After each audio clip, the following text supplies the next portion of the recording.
¿Qué tipo de juicio recibe una mujer que toma las armas contra un imperio? ¿Qué destino enfrenta aquella que rehúsa obedecer, que se sube a un barco, desafía la ley y no solo sobrevive sino lidera? Durante siglos, la respuesta ha sido el silencio.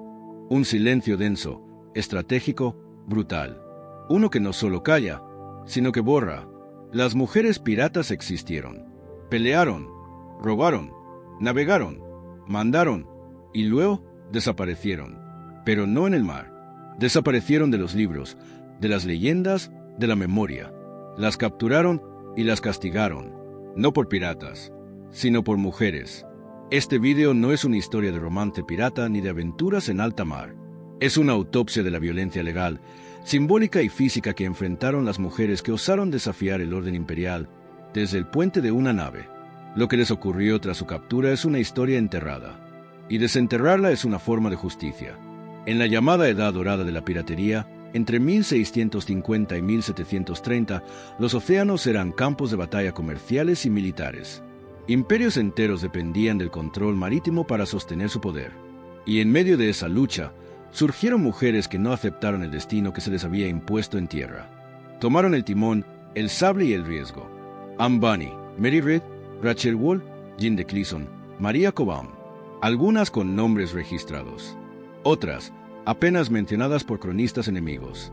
Todas castigadas con una dureza que superó con creces la aplicada a sus compañeros masculinos. ¿Por qué? Porque una mujer pirata no solo rompía la ley del rey, rompía la ley del género. El Imperio Británico, como todos los imperios coloniales de la época, dependía del control de los cuerpos. El de los esclavos, el de los indígenas, el de los colonos y el de las mujeres. Una mujer armada era una imagen que debía ser eliminada no solo del mar, sino de la imaginación colectiva. Porque si una podía, todas podían. Continúa abajo, flechanera hacia abajo. Los tribunales navales, establecidos en colonias como Jamaica, Barbados o las Islas Bahamas, estaban diseñados para castigar la piratería sin miramientos. Pero cuando las acusadas eran mujeres, el proceso tomaba un giro más simbólico. Se les acusaba de crímenes contra el Estado y contra su naturaleza. El sistema legal marítimo no contemplaba su existencia. No estaban previstas como agresoras, capitanas, ni mucho menos líderes de motines. Por eso, su presencia en el banquillo no era solo una anomalía, era una amenaza que debía erradicarse. Muchas de ellas fueron juzgadas sin defensa, sin testigos a su favor, con testimonios en su contra dados por capitanes enemigos, oficiales coloniales y tripulantes que buscaban salvar su propio cuello.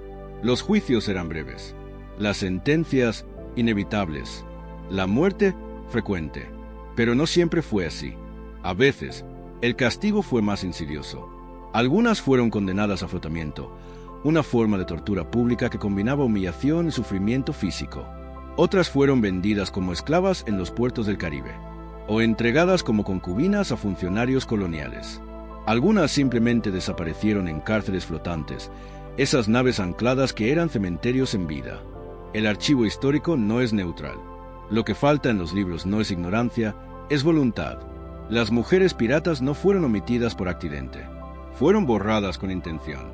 Porque recordar a una mujer que pelea, lidera y desafía, es peligroso para cualquier orden que dependa de su obediencia.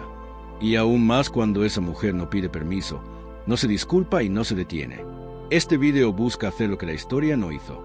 Nombrarlas, contar lo que les pasó después de que bajaron la espada, y mostrar cómo su castigo fue una estrategia imperial para restablecer el orden de género. Última parte de la sección continúa en el siguiente mensaje flechanea hacia abajo. ¿Las ejecutaron? Sí, pero también las ocultaron, las encerraron, las explotaron, las silenciaron. Y cuando no pudieron borrarlas físicamente, las convirtieron en mitos inofensivos. La historia de Anne Bonny y Mary Read es un ejemplo. Juzgadas en Jamaica en 1720, condenadas a muerte, usaron el pleading de belly, la defensa de estar embarazadas, para postergar su ejecución. ¿Sobrevivieron? ¿Murieron en prisión? ¿Fueron liberadas? ¿Escaparon? No lo sabemos. Y esa ausencia de certeza es parte del castigo. No tener historia es la condena más brutal. Hoy entendemos que esa incertidumbre es política, porque no saber qué les pasó no es un accidente. Es una forma de hacerlas desaparecer. Y lo que se desaparece no se discute. Lo que no se discute no se cuestiona. Y lo que no se cuestiona Se repite. Las mujeres piratas nos enseñan algo más allá del mar, que el castigo para las que desobedecen es doble, y que la historia no siempre es escrita por los vencedores, sino por los que controlan el relato. Este vídeo es una invitación a romper ese relato, a mirar donde no nos dijeron que miráramos, a escuchar lo que no nos enseñaron en la escuela, a preguntarnos, ¿qué clase de sociedad castiga con más saña a quienes no aceptan su lugar? Porque lo que le sucedió a las mujeres piratas tras ser capturadas no fue solo injusto, fue deliberado, fue sistemático y fue diseñado para que jamás lo supiéramos. Hoy, eso cambia. Cuando una mujer pirata era capturada, no era llevada a una corte civil ni a un tribunal común. Era conducida a un lugar específico, diseñado no solo para dictar justicia, sino para imponer orden imperial, el Tribunal Naval. A simple vista, era una institución jurídica, pero en la práctica era una maquinaria de castigo, construida para operar con eficacia simbólica. No se trataba de investigar, se trataba de reafirmar el dominio, y sobre todo, de restablecer jerarquías rotas. Estos tribunales eran parte del sistema legal del almirantazgo británico. Se organizaban en puertos coloniales estratégicos, como Kingston en Jamaica, Nassau en Nueva Providencia o Port Royal, y se convocaban con rapidez tras una captura. Lo primero que destaca es su estructura. No tenían jurado, no ofrecían derecho a apelación, y rara vez aceptaban testigos de defensa. El juicio era una coreografía ensayada. La sentencia, casi siempre decidida de antemano. La mujer acusada era colocada frente a una mesa de oficiales navales. No jueces de toga negra, sino marineros con rango, investidos con la autoridad de la corona. No era necesario que fueran imparciales, solo que fueran eficaces. Los cargos eran leídos de manera formal, pero las preguntas no buscaban verdad, buscaban sumisión. ¿Participó usted en actos de piratería contra barcos británicos? ¿Portaba armas a bordo? ¿Utilizaba ropa masculina? La última pregunta era clave, no por moda, sino porque el travestismo, en esa época, era considerado una transgresión legal y moral. Una mujer con pantalones y sable era una amenaza doble, al imperio y a la masculinidad imperial. En el año 1720, Anne Bonny y Mary Read fueron sometidas a este tipo de juicio en Jamaica. El tribunal estaba compuesto por oficiales coloniales, algunos de los cuales ya habían perdido familiares o cargamentos a manos de piratas. No eran neutrales, eran vengadores disfrazados de jueces. El juicio duró apenas unos días. La fiscalía presentó como pruebas armas encontradas a bordo, testimonios de marineros capturados y el simple hecho de que ambas mujeres se vestían como hombres. Eso bastó. La defensa no fue escuchada. No porque no existiera, sino porque no importaba. Ambas fueron condenadas a la horca. Solo una declaración inesperada interrumpió la rutina legal. Ambas estaban embarazadas.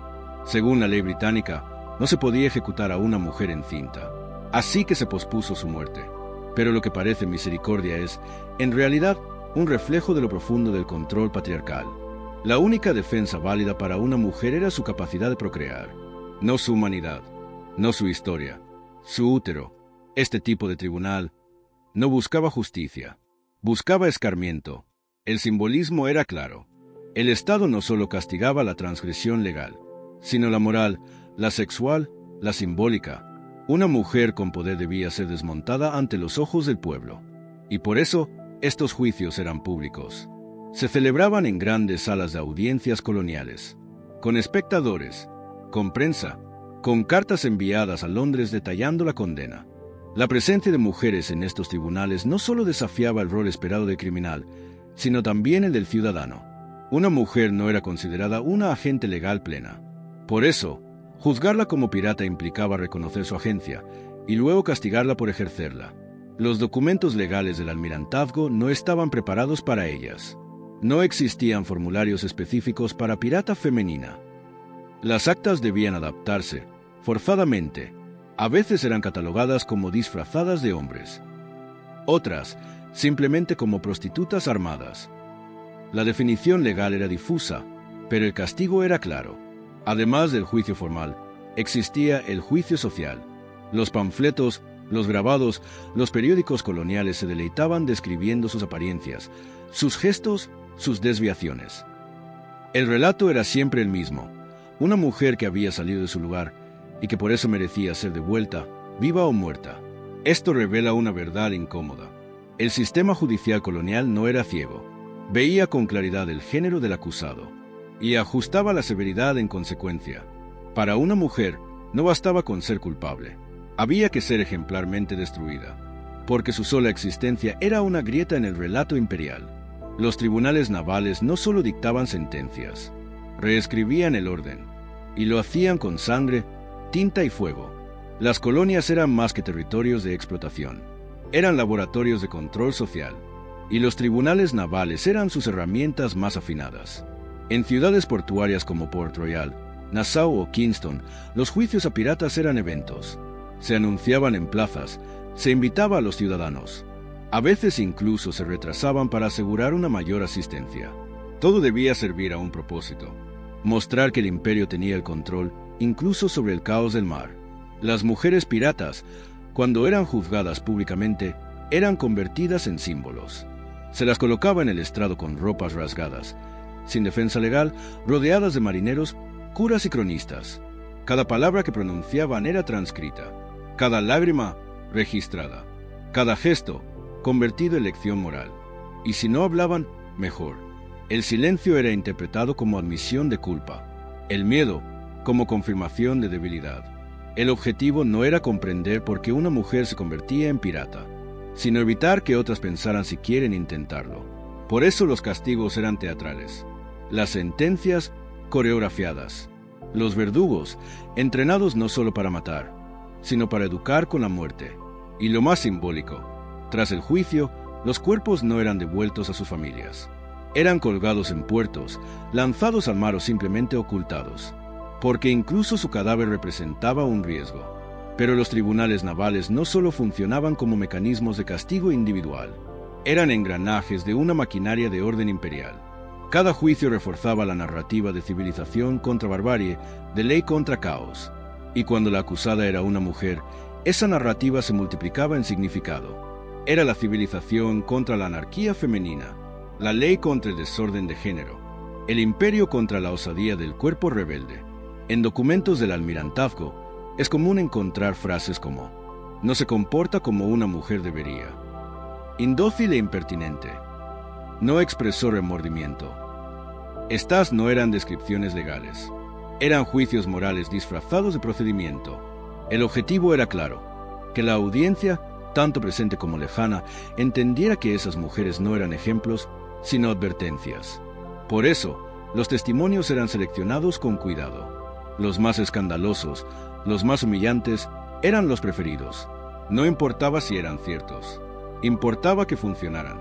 Se documentaban detalles de su aspecto, fea, de lenguaje vulgar, con actitud masculina, y también de sus relaciones.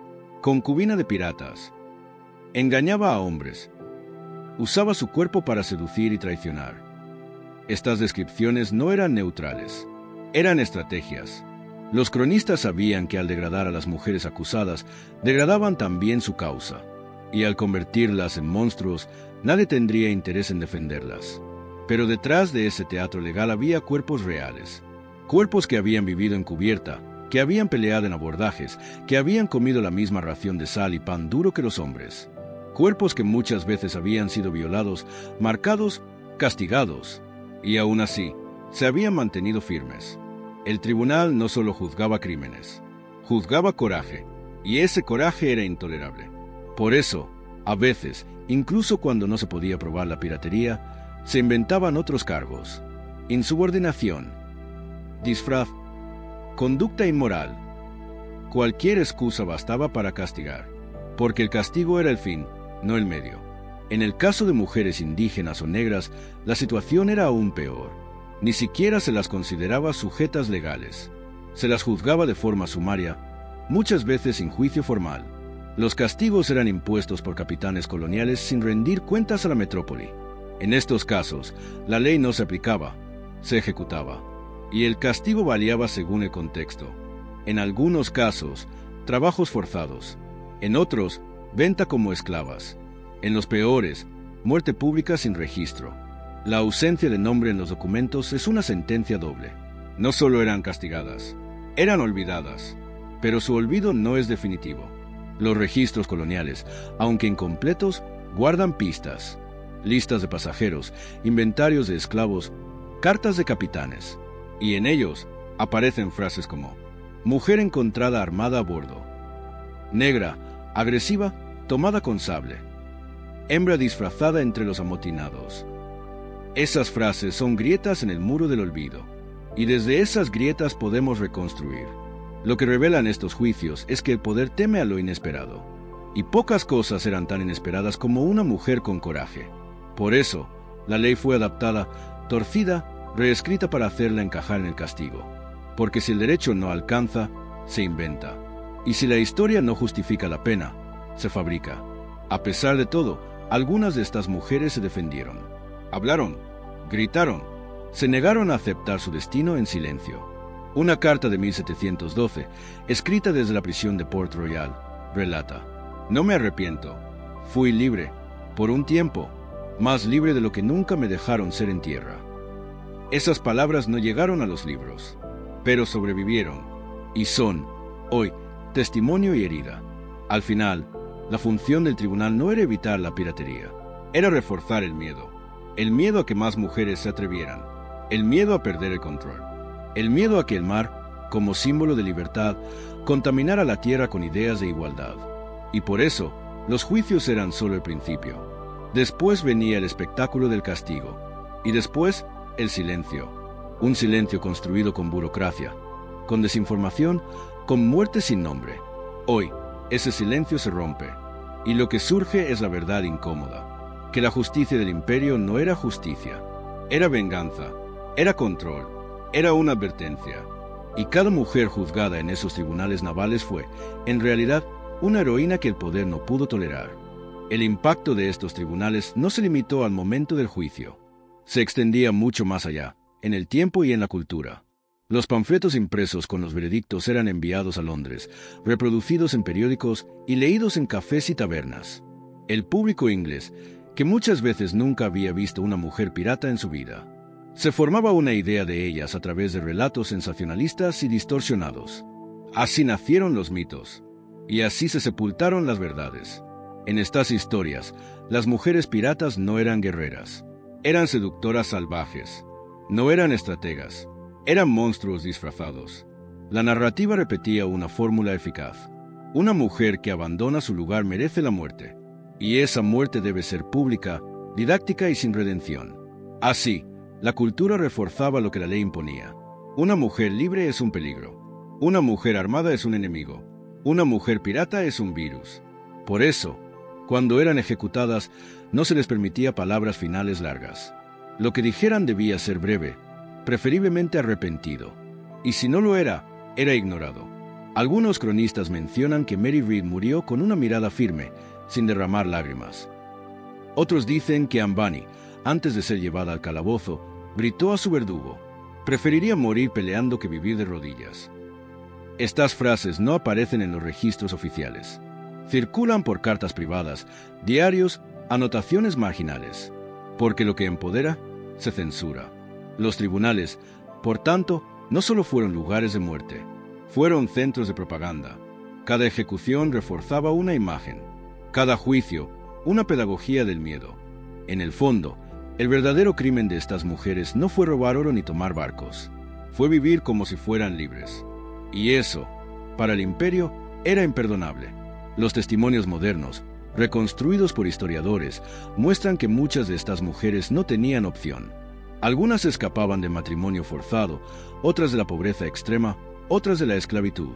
La piratería no era su crimen, era su escape, pero al escapar rompían el guión.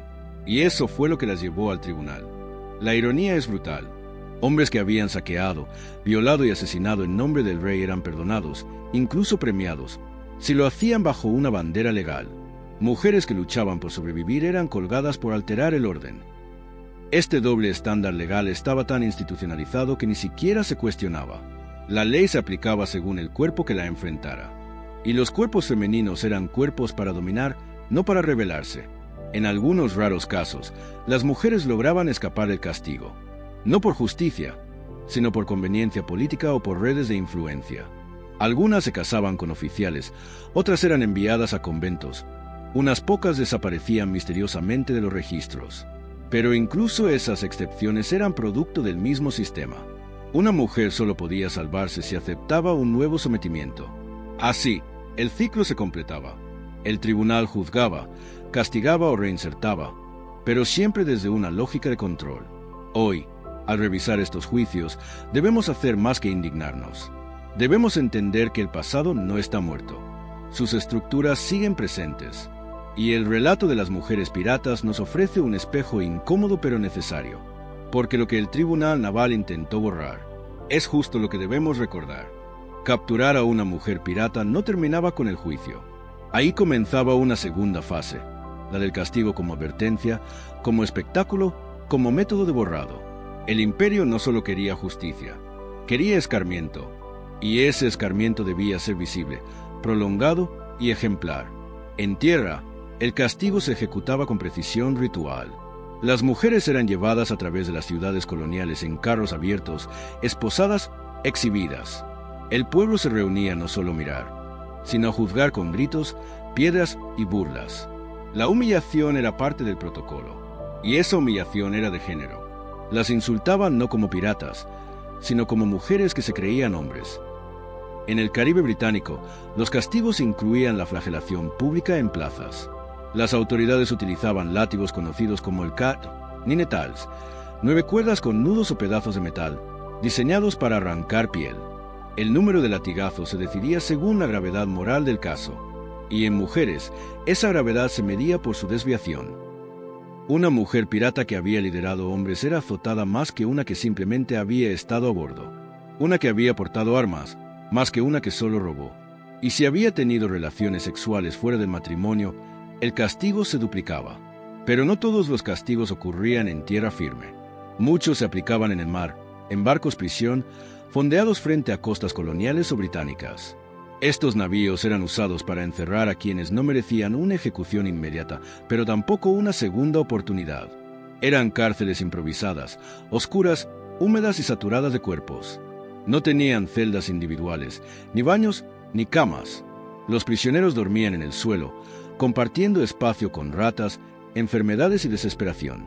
El aire se corrompía rápido, y las infecciones se propagaban con rapidez mortal. Para las mujeres, el castigo era doble. No solo eran prisioneras, eran objetivos. Objetos. Guardias y marineros sabían que no había reglas claras, y aprovechaban el vacío legal para abusar sin consecuencias.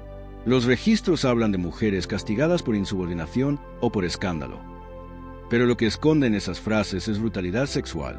En algunos casos, las prisioneras eran intercambiadas entre barcos, no como personas, sino como propiedad. Los capitanes las usaban para mantener el orden entre sus hombres, como si su cuerpo fuera moneda.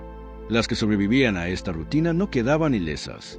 Muchos relatos narran que, al ser liberadas, las mujeres piratas salían irreconocibles, sin dientes, sin cabello, sin voz.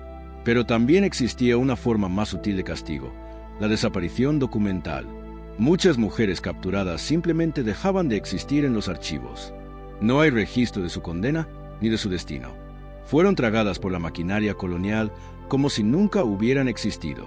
Esta práctica de borrado no era accidental, era una política informal del imperio. Eliminar a aquellas que desafiaban el orden no solo físicamente, sino simbólicamente. Borrarlas para que no inspiraran.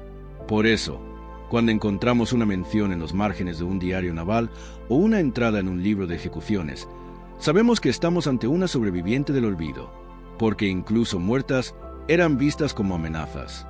Muchas eran enterradas sin lápida, sin rito, en fosas comunes o bajo el mar. El agua, que había sido su camino de libertad, se convirtió en su tumba, y aún así, algunas dejaron rastro. Hay testimonios de mujeres que escaparon de barcos prisión, que se refugiaron en aldeas, que cambiaron de nombre y vivieron bajo nuevas identidades. Piratas convertidas en posaderas, en curanderas, en historias que las abuelas contaban en secreto. Estas historias no están en los libros oficiales, pero viven en la memoria oral, en las leyendas costeras, en los susurros que cruzan generaciones. El castigo también era psicológico. La amenaza constante de la tortura, del abuso, del encierro prolongado. Rompía a muchas incluso antes del primer latigazo. Algunas se autoagredían, otras provocaban peleas para que las mataran rápido. Unas pocas se mantenían firmes, pero incluso esas, eventualmente, eran dobladas por la repetición de la violencia. El imperio entendía esto, y lo utilizaba. No solo querían destruir a las piratas, querían que sirvieran de ejemplo, que fueran símbolo del precio de la rebeldía. Por eso, los castigos no eran solo físicos, eran rituales, repetitivos, publicitados, y después del castigo venía el silencio. Las que sobrevivían no hablaban, porque sabían que, si lo hacían, serían castigadas de nuevo. Ese silencio fue el mayor triunfo del sistema. Un silencio que hoy, lentamente, empezamos a romper, porque cada documento rescatado, cada nombre recuperado, cada historia reconstruida, es una victoria contra el olvido, una forma de justicia histórica, y también un recordatorio. El castigo a las mujeres piratas no fue accidental, fue sistemático, planificado y profundamente simbólico, porque al castigar su cuerpo, el imperio intentaba castigar la idea de libertad femenina. Y eso, incluso siglos después, sigue resonando. La historia no siempre olvida por accidente. A veces, el olvido es un acto deliberado. Las mujeres piratas, con toda su complejidad y desafío, fueron borradas no por falta de evidencia, sino por exceso de incomodidad. No encajaban, no obedecían, no podían ser usadas como modelos, así que fueron omitidas. Los cronistas del siglo XVIII, financiados por imperios, escribían bajo la lógica de la ejemplaridad. Todo personaje histórico debía servir a un propósito: engrandecer el poder o advertir sobre el caos. Una mujer pirata no servía para lo primero, y para lo segundo ya había sido castigada. Por eso, tras su juicio y su ejecución, la historia no seguía. No se contaba que las había llevado al mar. No se registraban sus motivaciones, ni sus luchas internas, ni sus sueños. Se la reducía a notas al pie, a casos aislados, a errores del sistema. Ese silencio fue sistemático. No fue falla, fue estrategia. Y es por eso que, incluso hoy, hablar de ella sigue siendo un acto de resistencia. La historia no siempre olvida por accidente. A veces, el olvido es un acto deliberado. Las mujeres piratas, con toda su complejidad y desafío, fueron borradas no por falta de evidencia, sino por exceso de incomodidad. No encajaban, no obedecían, no podían ser usadas como modelos, así que fueron omitidas. Los cronistas del siglo XVIII, financiados por imperios, escribían bajo la lógica de la ejemplaridad. Todo personaje histórico debía servir a un propósito: engrandecer el poder o advertir sobre el caos. Una mujer pirata no servía para lo primero, y para lo segundo ya había sido castigada. Por eso, tras su juicio y su ejecución, la historia no seguía. No se contaba que las había llevado al mar. No se registraban sus motivaciones, ni sus luchas internas, ni sus sueños. Se las reducía a notas al pie, a casos aislados, a errores del sistema. Ese silencio fue sistemático. No fue falla, fue estrategia. Y es por eso que, incluso hoy, hablar de ella sigue siendo un acto de resistencia. El olvido estructurado tiene formas concretas. Una es la ausencia en los libros escolares, otra, la negación en museos, y una más, la caricaturización, hacer de la mujer pirata una figura de carnaval, una anomalía divertida, desprovista de historia. En muchos museos navales, la piratería femenina es mencionada con una frase, una vitrina, una nota al margen, una anécdota sobre su disfraz, como si lo único importante fuera el escándalo de que llevaran pantalones. No se habla de su estrategia, ni de su liderazgo, ni de su capacidad de resistencia. Se muestra su ropa, no su pensamiento. Se convierte su rebeldía en curiosidad. Este tipo de olvido es insidioso. Hace parecer que se las recuerda, pero no, se las distorsiona. Las novelas románticas y el cine han reforzado esta narrativa. La pirata es la amante del capitán, la que traiciona, la que muere por amor. Rara vez es la estratega, la líder, la mente detrás del motín. Y cuando se la retrata luchando, se exagera su sexualidad, como si la única forma en que una mujer puede ser fuerte es siendo deseable. Es una trampa narrativa, dar poder, pero condicionado al placer masculino. La memoria histórica también falla en reconocer la diversidad. Casi todas las mujeres piratas que se recuerdan son blancas. Anne Bonny, Mary Read, Pero en los barcos había también mujeres negras, indígenas, mestizas. Muchas de ellas nacidas en esclavitud o pobreza extrema. Sus nombres no aparecen no porque no existieran, sino porque nadie los anotó. Y esa ausencia también es violencia. Porque decir que no había mujeres negras piratas es repetir la narrativa del imperio. Es creerle al archivista y no a la historia. Hoy, el trabajo de historiadoras y arqueólogas es rescatar esas voces. Y en sus hallazgos vemos cartas firmadas con iniciales, listas de tripulantes que incluyen FEM. Al lado de nombres olvidados, fragmentos, vestigios, grietas. En esas grietas podemos sembrar memoria, porque la memoria no es una reconstrucción perfecta, es una reconstrucción justa, y la justicia exige recordar. En algunas comunidades del Caribe y América Latina, las historias de mujeres piratas sobreviven en forma de cuentos, relatos contados por mujeres mayores que escucharon de sus abuelas que una vez hubo una capitana de mar, una mujer que salvó a otras, que trajo medicinas, que enfrentó a los ingleses. Estas historias orales, desvalorizadas por el canon académico, son en realidad un archivo vivo, uno que ha sobrevivido sin papel, sin tinta, sin autorización oficial. Y eso las hace aún más poderosas, porque lo que resiste al archivo, resiste también al poder. El olvido también es geográfico. Muchas zonas donde estas mujeres vivieron o lucharon han sido borradas físicamente. Calles renombradas, fortalezas reconvertidas, islas deshabitadas, y los restos arqueológicos, cuando aparecen, rara vez se vinculan a figuras femeninas, porque la arqueología, como la historia, arrastra sus propios sesgos. Si se encuentra una espada, se asume que era de un hombre.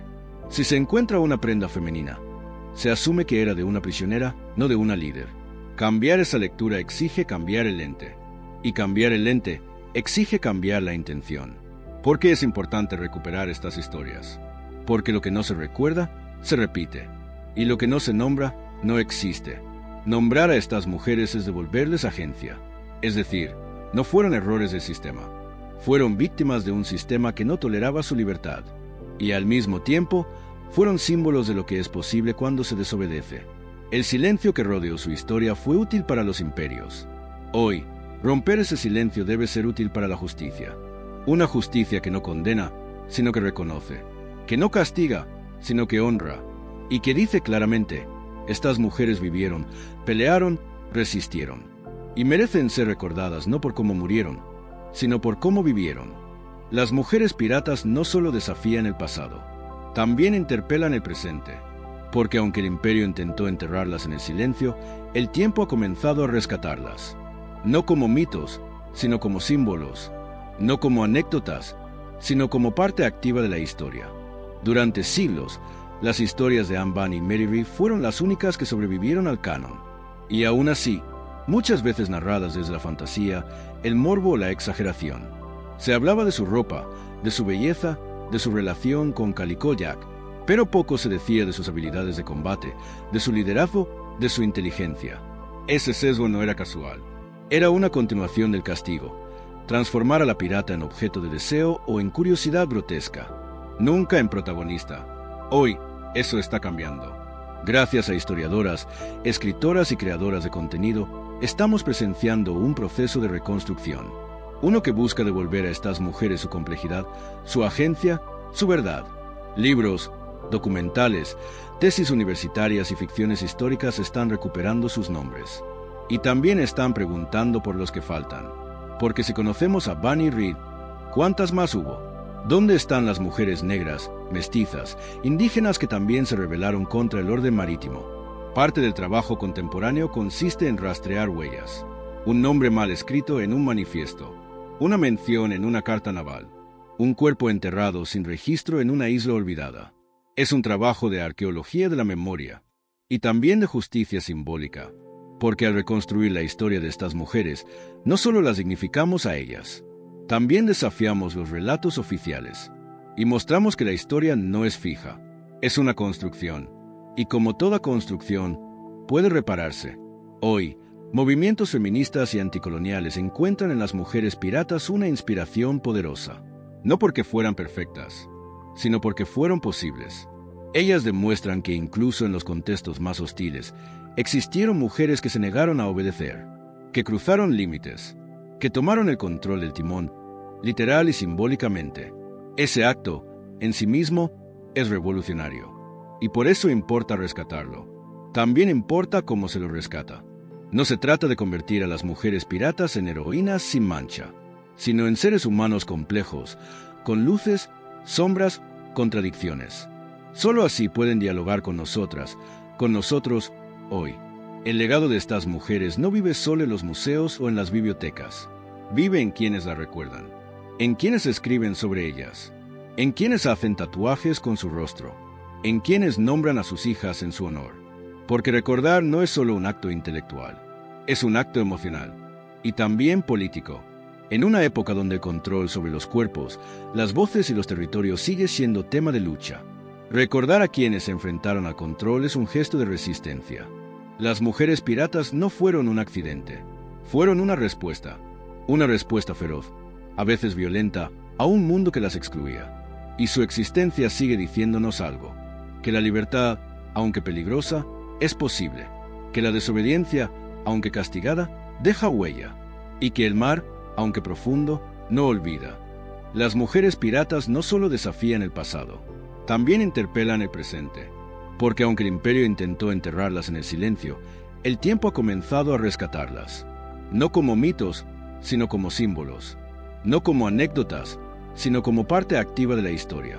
Durante siglos, las historias de Anne Bonny y Mary Read fueron las únicas que sobrevivieron al canon. Y aún así, muchas veces narradas desde la fantasía, el morbo o la exageración.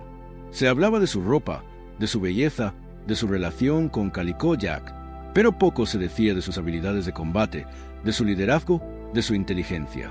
Ese sesgo no era casual. Era una continuación del castigo. Transformar a la pirata en objeto de deseo o en curiosidad grotesca, nunca en protagonista. Hoy, eso está cambiando. Gracias a historiadoras, escritoras y creadoras de contenido, estamos presenciando un proceso de reconstrucción.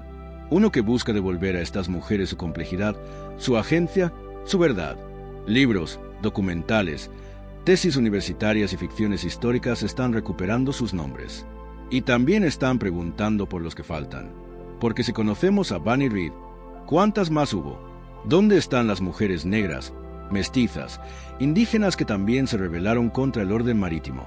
Parte del trabajo contemporáneo consiste en rastrear huellas. Un nombre mal escrito en un manifiesto, una mención en una carta naval, un cuerpo enterrado sin registro en una isla olvidada. Es un trabajo de arqueología de la memoria y también de justicia simbólica, porque al reconstruir la historia de estas mujeres, no solo las dignificamos a ellas, también desafiamos los relatos oficiales y mostramos que la historia no es fija, es una construcción, y como toda construcción, puede repararse. Hoy, movimientos feministas y anticoloniales encuentran en las mujeres piratas una inspiración poderosa, no porque fueran perfectas, sino porque fueron posibles. Ellas demuestran que incluso en los contextos más hostiles, existieron mujeres que se negaron a obedecer, que cruzaron límites, que tomaron el control del timón, literal y simbólicamente. Ese acto, en sí mismo, es revolucionario, y por eso importa rescatarlo. También importa cómo se lo rescata. No se trata de convertir a las mujeres piratas en heroínas sin mancha, sino en seres humanos complejos, con luces, sombras, contradicciones.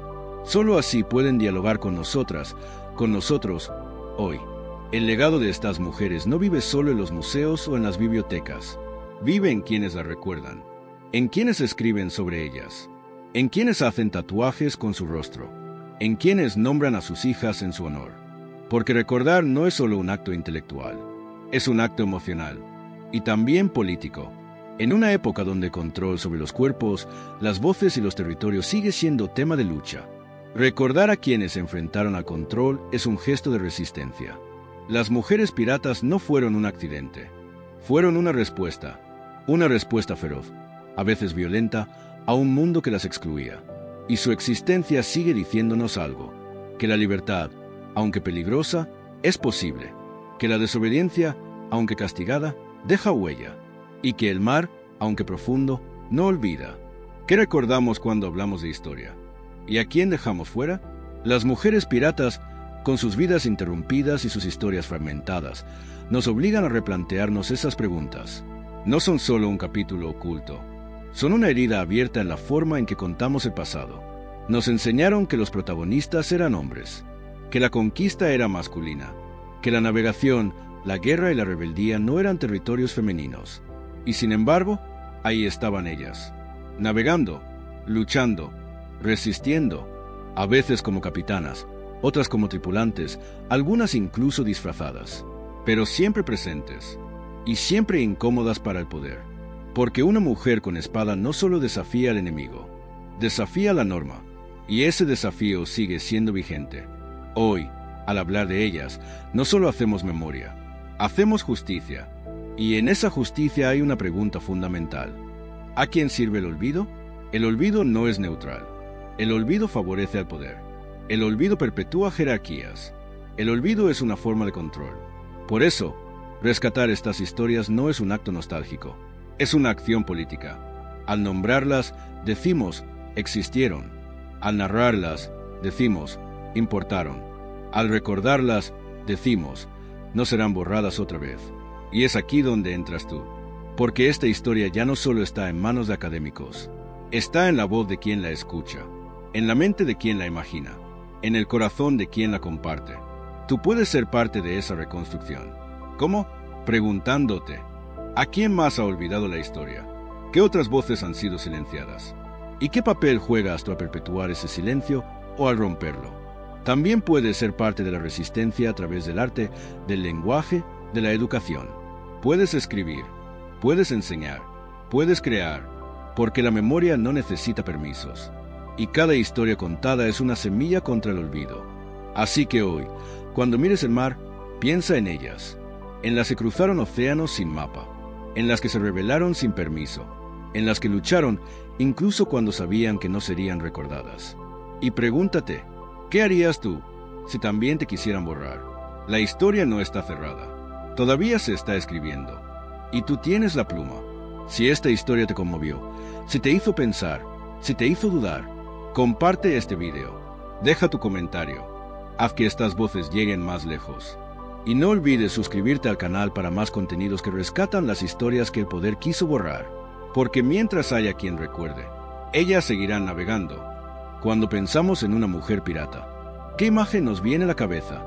Tal vez una figura vestida con corsé, cabello al viento, espada en mano, una actitud seductora y desafiante, una mezcla de femme fatale y aventurera, lista para el abordaje, pero también para el romance. Esa imagen está lejos de ser inocente. Es el resultado de siglos de invención, distorsión y fantasía. La figura de la pirata romántica no es un hallazgo histórico, es un producto cultural, una fantasía construida por hombres, para hombres y sobre mujeres. Durante el siglo XIX, mientras la historia real de las mujeres en el mar se borraba de los archivos, la literatura y el teatro comenzaron a llenar ese vacío con personajes femeninos idealizados. Mujeres bellas, seductoras, vestidas con ropa ajustada y con una rebeldía más estética que política. Estas piratas de ficción no desafiaban el sistema, lo decoraban. Eran la versión aceptable del caos, lo exótico sin lo incómodo, lo rebelde sin el riesgo. A partir del siglo XX, con el auge del cine, esa figura se consolidó. Hollywood la consagró, mujeres peligrosas pero irresistibles. Heroínas que empuñaban espadas con la misma facilidad con que conquistaban corazones. Siempre delgadas, siempre blancas, siempre sensuales. Pero esta construcción cultural tuvo un costo, borró la historia verdadera, la de las mujeres que de verdad vivieron en los barcos, que de verdad lucharon, y que de verdad pagaron un precio muy alto por hacerlo. La pirata real era muy diferente. No era una musa, era una combatiente. No usaba corsé, usaba heridas. No amaba la aventura, sobrevivía a ella. Muchas mujeres que se unieron a las tripulaciones piratas lo hicieron porque no había otra opción. Escapaban de matrimonios forzados, de abusos, de esclavitud, de pobreza extrema. Tomar un barco era una fuga, no una fantasía. Y en ese mundo no eran bienvenidas. Tenían que ganarse su lugar, a veces disfrazadas de hombres, otras a golpes. No eran objeto de deseo, eran amenaza. Cuando se revela esta realidad, el mito de la pirata romántica comienza a crujir. ¿Quién lo creó? ¿Para qué? ¿Y a quién servía? La respuesta es clara. El mito fue funcional. Al convertir a la mujer pirata en figura erótica o simpática, el sistema lograba tres cosas: neutralizar su potencial subversivo, reinsertarla en una narrativa patriarcal, convertirla en producto de consumo. Y así, la historia dejó de ser memoria y se volvió mercancía.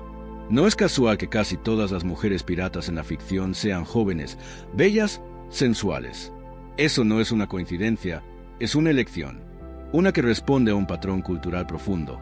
El cuerpo femenino debe entretener, no incomodar, pero las mujeres piratas reales incomodaban. Eran sucias, rudas, fuertes. Algunas hablaban como hombres, otras peleaban mejor que ellos. No seguían las reglas, no pedían permiso. Eran, en todo sentido, una anomalía. Y el sistema no tolera anomalías. Las corrige, las esconde o las transforma. Por eso, en lugar de hablar de Ambani como líder política, se habla de su romance. Por eso, Mary Read es más conocida por sus disfraces que por su capacidad de combate. Por eso, mujeres como Charlotte de Berry, Sayida Lu-Ro-Chin si apenas aparecen. Incluso en las representaciones modernas, la pirata es estilizada. Se disfraza su crudeza, se suaviza su rabia. Y eso tiene consecuencias. Porque si la única forma en que una mujer puede ser fuerte es siendo atractiva, entonces no se le permite ser verdaderamente libre. Romper con este mito es urgente, no para dejar de contar historias, sino para contar otras, más fieles, más incómodas, más diversas. Queremos ver piratas viejas, queremos ver piratas negras, piratas feas, piratas discapacitadas, piratas queer. Queremos ver a todas las que existieron y que el mito dejó fuera. La buena noticia es que eso ya está pasando. En la literatura contemporánea, en los documentales independientes, en los cómics alternativos. Hay una nueva ola que busca recuperar a la mujer pirata en toda su complejidad. No como adorno, sino como centro. Y cada una de esas narraciones es una forma de resistencia. Porque contar la verdad también es un acto revolucionario. Cuando hablamos de mujeres piratas, los mismos dos nombres aparecen una y otra vez, Ambani y Mary Read. Sus historias son fascinantes, sí, pero limitar la piratería femenina a estas dos figuras es una injusticia histórica. Es como si en todo un océano solo existieran dos olas. La historia ha sido selectiva. Las mujeres que se adaptaban a cierto relato, jóvenes, blancas, occidentales, con elementos de romance, fueron recordadas. El resto desapareció. Pero la verdad es otra. Hubo muchas más. Piratas mujeres que surcaron los mares del Caribe, del Pacífico, del Índico. Algunas lideraron flotas. Otras tomaron barcos por la fuerza. Otras sobrevivieron en silencio dentro de tripulaciones hostiles. El mundo marítimo era brutal. Y allí, la presencia femenina fue más común de lo que los archivos oficiales quieren admitir. ¿Por qué no la recordamos? Porque eran incómodas para el relato. Eran mujeres negras, esclavizadas, indígenas, pobres, analfabetas. No escribieron memorias. No tuvieron biógrafos. Tuvieron verdugos. Una de ellas fue Qin Shi, en China. Comandó una de las flotas piratas más grandes de la historia. Más de 300 barcos y 20,000 personas bajo su mando. Imponía una férrea disciplina. Negociaba con imperios y terminó su vida retirada y rica. Pero durante décadas, fue ignorada en los libros de historia occidentales. ¿Por qué? Porque no encajaba. O Sayida Al-Urra, una líder pirata musulmana en el Mediterráneo del siglo XVI. Gobernó Tetuán, formó alianzas con el corsario Barbarroja y defendió el Islam contra el avance europeo. Su nombre significa la señora libre. ¿La has visto en algún documental? La lista sigue. Charlotte de Berry, posiblemente una leyenda construida sobre varias historias reales, fue retratada como mujer vengativa y violenta. Pero incluso si es un mito, ¿qué revela ese mito? El deseo de imaginar una mujer que toma justicia por su propia mano. Y están las anónimas, las sin nombre, las que aparecen en registros de capturas como mujer sin identificar hallada a bordo, las que fueron ejecutadas sin juicio, las que fueron borradas antes de ser contadas. Su olvido no es ausencia, es una forma activa de violencia histórica. Hoy, recuperar sus nombres es un acto de memoria. Arqueólogas marinas han encontrado restos de embarcaciones piratas con objetos femeninos a bordo, listas de tripulación que incluyen nombres ambiguos, testimonios de capitanes que mencionan mujeres entre los amotinados. Todo indica que su presencia fue más común de lo que creímos. Entonces, ¿por qué seguimos repitiendo solo dos nombres? Porque contar una historia más amplia exige incomodarse, y romper el molde exige trabajo. Pero ese trabajo ya está en marcha. Historiadoras en universidades de África, Asia y América Latina están reescribiendo el mapa de la piratería, no como un fenómeno exclusivamente europeo, sino como una red global donde mujeres de todas las etnias y clases participaron. La piratería fue también una forma de resistencia colonial, y muchas mujeres, especialmente en el Caribe y las costas africanas, encontraron en ella una salida, peligrosa, sí, pero posible, frente a un mundo que las esclavizaba. Recordarlas implica ampliar nuestro canon, revisar nuestras fuentes, escuchar otras voces, y también implica reconocer que la historia oficial fue escrita por quienes ganaron, y que en ese triunfo muchas vidas fueron silenciadas. Hoy, tenemos el deber de rescatar esas vidas, no para romantizarlas, sino para comprenderlas, porque detrás de cada mujer pirata hay una historia de lucha, una historia de dolor, una historia de decisión, y cada una de ellas merece ser contada. Cuando pensamos en la vida a bordo de un barco pirata, nos imaginamos gritos, cañones, ron, mapas y peleas, pero rara vez pensamos en mujeres en ese escenario, y sin embargo, estuvieron ahí. Las mujeres que integraron tripulaciones piratas no fueron siempre capitanas o figuras legendarias. Muchas fueron cocineras, curanderas, limpiadoras, ayudantes. Otras, artilleras, combatientes, timoneles. Y unas pocas, líderes. Lo importante es entender que su presencia no era simbólica. Era funcional. Era real. En los barcos mercantes o de guerra tradicionales, las mujeres eran vistas como mala suerte. Pero en las naves piratas, donde las reglas eran distintas, había más espacio para la excepción, especialmente si esa mujer era útil. En muchas ocasiones, las mujeres se vestían como hombres para entrar en una tripulación, y una vez adentro, demostraban ser tan, o más, eficaces que sus compañeros. Algunas nunca revelaban su identidad. Otras lo hacían cuando ya habían ganado respeto. Lo que revela esto es que la piratería no era un espacio democrático, pero sí era más flexible que la sociedad de tierra firme. Si una mujer sabía luchar, sabía navegar, sabía curar heridas o leer mapas, podía quedarse, al menos por un tiempo. Pero eso no significa que fuera fácil.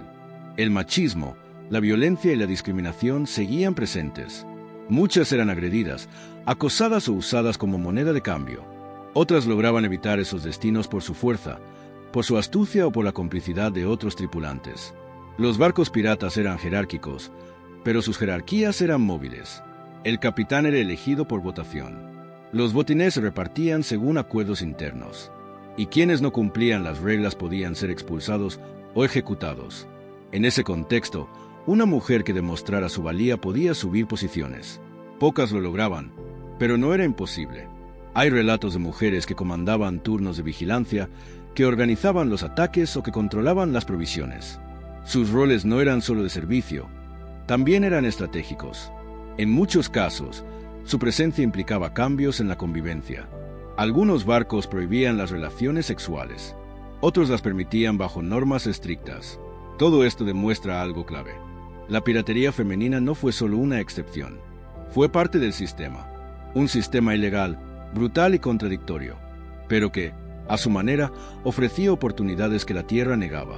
Para muchas mujeres, el barco era un espacio de libertad relativa, una jaula móvil, sí, pero menos cruel que el hogar que dejaron atrás. Y esa paradoja nos dice mucho sobre el mundo colonial, que el único lugar donde una mujer podía pelear por igualdad era fuera de la ley. Hoy, al estudiar los roles femeninos en las tripulaciones, descubrimos algo más. Las mujeres no eran decorado, eran engranajes, y sin ellas, muchos barcos no habrían sobrevivido. Al recordarlas, recuperamos no solo su existencia, sino su trabajo, y entendemos que la historia de la piratería no se escribe solo con espadas, también con manos anónimas que cocinaron, remaron, curaron y pelearon sin ser nombradas. Cuando se habla de piratería femenina, casi todas las miradas se centran en Europa o el Caribe, pero la historia marítima fue, y sigue siendo, profundamente global. Y las mujeres piratas también surcaron los océanos de Asia, África y América Latina. Simplemente, sus historias no se contaron, o no fueron traducidas. o fueron deliberadamente ignoradas por los imperios coloniales. En Asia, la figura más poderosa y documentada es la de Qin Shi, una ex prostituta cantonesa que, tras la muerte de su esposo, tomó control de su flota pirata y la expandió hasta convertirla en una de las más temidas de la historia. Se estima que comandaba más de 300 barcos y 20,000 personas, incluyendo mujeres. Su código de conducta era estricto. Prohibía violaciones, robos entre tripulantes y desobediencia. Su inteligencia le permitió negociar la amnistía con el gobierno chino y retirarse con fortuna y vida. Qin Shi no fue una excepción.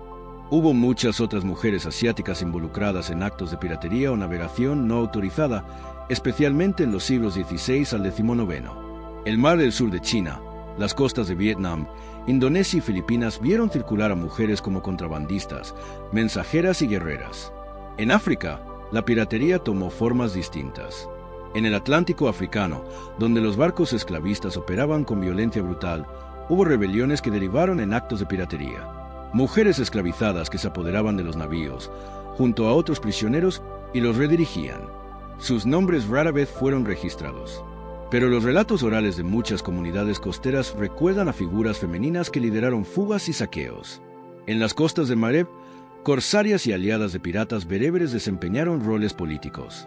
En muchas ocasiones, fueron esposas o hijas de líderes navales que participaban activamente en decisiones bélicas y rutas marítimas.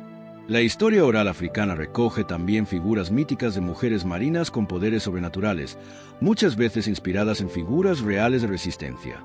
Estas historias fueron sistemáticamente despreciadas por los historiadores coloniales, pero hoy están siendo recuperadas por académicos africanos que reconocen su valor histórico y cultural. En América Latina, la situación es igualmente compleja. Las costas del Caribe, del Pacífico y del Atlántico fueron escenarios de constantes conflictos navales entre imperios. Y en medio de esos enfrentamientos, las mujeres también participaron. En algunos registros coloniales se mencionan negras marineras o mujeres mestizas a bordo, pero sin detalles ni nombres. La burocracia española solía clasificarlas como pasajeras ilegales o acompañantes de piratas. Pero esa omisión revela algo. No eran invisibles, eran borradas. Durante las rebeliones en el Virreinato del Perú o en Nueva Granada, varias mujeres participaron en ataques a barcos y saqueos. No como excepción, sino como parte de movimientos de resistencia local. Algunas eran indígenas, otras esclavizadas que huyeron y se unieron a comunidades costeras libres. La piratería femenina en América Latina fue también un acto político, una forma de escapar a los sistemas de esclavitud, encomienda o violencia sexual. Y aunque pocas llegaron a comandar barcos, muchas fueron fundamentales en la logística, navegación, conocimiento de rutas. Hoy, historiadores latinoamericanos y caribeños están releyendo los archivos coloniales desde nuevas perspectivas. Buscan entre líneas, entre márgenes, entre tachaduras. Y allí, poco a poco, aparecen ellas. Estas mujeres no fueron figuras menores, fueron protagonistas ocultas. Y su memoria es clave para comprender la verdadera dimensión de la piratería global, porque el mar nunca fue exclusivo, y las mujeres nunca estuvieron ausentes. Simplemente no fueron contadas. La historia ha sido escrita por quienes tenían el poder, y durante siglos, esos autores ignoraron o deformaron la figura de la mujer pirata. Pero la cultura popular, con sus mitos, novelas, películas y videojuegos, no se quedó atrás. También jugó su papel en modelar lo que pensamos cuando decimos pirata. En la literatura del siglo XVIII y XIX, los personajes femeninos piratas eran raros. Cuando aparecían, eran románticas, trágicas o moralmente redimidas. No eran líderes, sino amantes disfrazadas. No eran peligrosas, eran excepcionales. El objetivo era claro: hacerlas admisibles en un mundo masculino sin permitir que lo desafiaran del todo. Un ejemplo es Charlotte de Berry, personaje de una supuesta historia publicada en panfletos populares. Aunque probablemente apócrifa, su narrativa marcó el tono. Una mujer disfrazada de hombre, impulsada por la venganza amorosa, que muere trágicamente. Una historia hecha para entretener, no para empoderar. A lo largo del siglo XX, el cine y la televisión tomaron estos arquetipos y los amplificaron.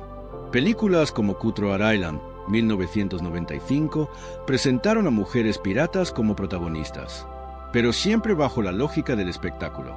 Sensuales, violentas, seductoras. no tanto piratas reales como fantasías vestidas de corsé. Y aunque personajes como Elizabeth Swann en Piratas del Caribe iniciaron como damiselas, su evolución hacia la figura de reina pirata fue recibida con entusiasmo. Pero su historia también está moldeada por el deseo masculino y el arco redentor. Los videojuegos no se quedan atrás. En títulos como Assassin's Creed 4, Black Flag, las mujeres piratas son personajes secundarios. Pocas veces tienen el control de la narrativa. Pocas veces tienen agencia real. El mensaje es sutil, pero claro. Las mujeres pueden ser piratas, siempre que sigan ciertas reglas estéticas y narrativas. Afortunadamente, los márgenes están cambiando. La literatura contemporánea ha comenzado a reimaginar la figura de la mujer pirata. Autoras feministas, queer y racializadas están escribiendo nuevas historias donde las mujeres no solo son protagonistas, sino que también construyen sus propios códigos. Novelas como The Mermaid, The Witch, Anne de Sea o The Visceraun se presentan a jóvenes piratas lesbianas, rebeldes, racializadas, sin necesidad de redención. Cómics como The Lila Dirk combinan aventura con agencia femenina. Series como All Flammeans Dead rompen con los moldes y presentan personajes no binarios, queer y diversos. Este nuevo canon no niega el pasado, lo cuestiona, lo reescribe y, sobre todo, abre posibilidades. Porque la pirata, en la cultura popular, no es solo una figura histórica, es un símbolo, una forma de encarnar la rebeldía, la disidencia, la posibilidad de una vida al margen del poder. Cada vez que una niña se disfraza de pirata, está diciendo algo. Quiero ser libre, quiero tener mi espada, quiero mi barco. Y eso es profundamente político. Por eso, es importante que la cultura popular no repita los mismos clichés. Que no limite la figura de la mujer pirata a lo erótico, lo exótico o lo excepcional. Queremos historias más sucias, más reales, más peligrosas. Queremos piratas feas, rabiosas, viejas. Queremos piratas vivas. Porque mientras ellas existan en nuestras historias, seguirán navegando en nuestra memoria. Las mujeres piratas existieron, pero el mundo que escribió la historia se encargó de olvidarlas. ¿Dónde buscar entonces sus rastros? En los archivos, en los huesos, en las grietas de la memoria oficial. Muchos documentos del siglo XVII y XVIII mencionan a mujeres a bordo de barcos, pero lo hacen de manera vaga. Una mujer no identificada. Otra figura femenina entre los capturados. Disfrazada de hombre. Estas frases son indicios, pero también silencios. Y en la historia, el silencio no es vacío, es violencia. Los archivos coloniales, navales y judiciales fueron escritos por hombres, para hombres, sobre hombres. Las mujeres solo aparecen cuando eran necesarias para la narrativa del poder, como testigos, como víctimas, como excepciones, rara vez como sujetas políticas. Pero ahí están, en los libros de condenas, en las actas de ejecución, en los registros de embarque, en los márgenes tachados con tinta vieja.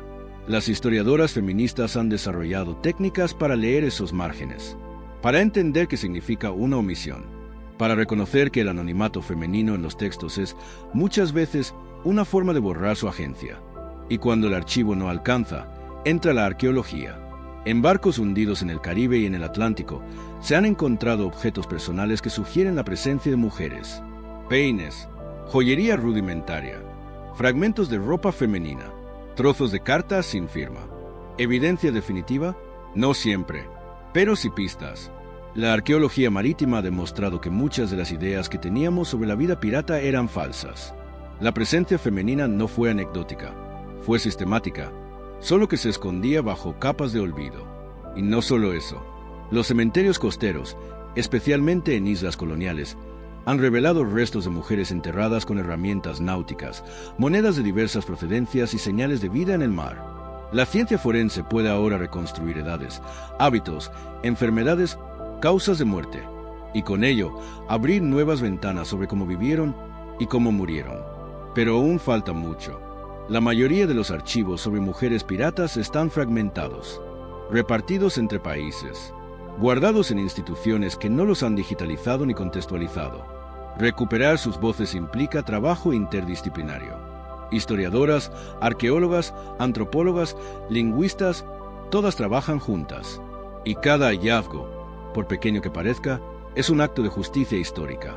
También lo es escuchar las tradiciones orales. En muchas comunidades costeras del Caribe, África y Asia, los relatos populares conservan memorias de mujeres en el mar. Mujeres que pelearon, que escaparon, que lideraron. La historia oficial las llama leyendas. Pero, ¿y si las leyendas fueran formas de memoria colectiva ante el borrado sistemático?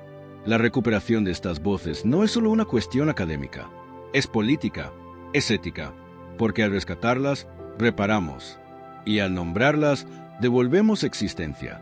Cada mujer pirata rescatada del olvido es una pregunta lanzada al presente. ¿A quién seguimos silenciando hoy? ¿Quién queda fuera de nuestros relatos? La memoria es una brújula, y su dirección depende de nuestra voluntad de mirar lo que otros quisieron ocultar. A lo largo de la historia, el cuerpo femenino ha sido un territorio disputado, objeto de control, vigilancia, castigo y deseo. Y en el caso de las mujeres piratas, esa disputa se volvió aún más violenta, porque no solo se rebelaban contra el orden colonial o económico, también se rebelaban contra el orden sexual, el género asignado y la domesticación impuesta.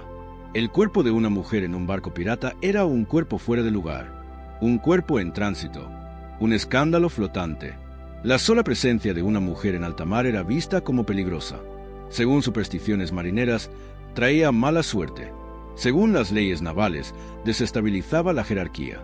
Y según los códigos morales, implicaba promiscuidad. Por eso, muchas mujeres se vestían como hombres. No por capricho, sino por supervivencia.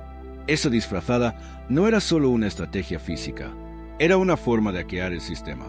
Una manera de reconfigurar su cuerpo para que fuera legible en un espacio que no lo toleraba.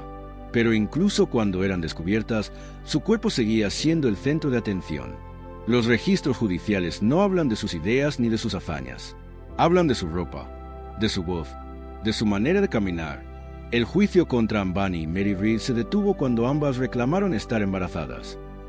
Ese reclamo, el de un cuerpo que gesta, fue lo único que detuvo su ejecución. El útero como defensa, la maternidad como salvación momentánea, el cuerpo, otra vez, como herramienta política, pero también como campo de castigo. A muchas mujeres piratas se les negó el honor de una ejecución masculina. En lugar de ser decapitadas o fusiladas, eran colgadas lentamente. El método de la danza del verdugo, donde el cuerpo se convulsiona grotescamente, era parte del castigo ejemplar. Era un mensaje. Así terminan las que desafían. Y cuando no morían, eran humilladas, fustigadas públicamente, desnudas ante la multitud, marcadas con hierros calientes. El castigo no era solo por ser piratas, era por haber osado usar su cuerpo de manera autónoma. Incluso en la cultura popular, su cuerpo sigue siendo un campo de batalla.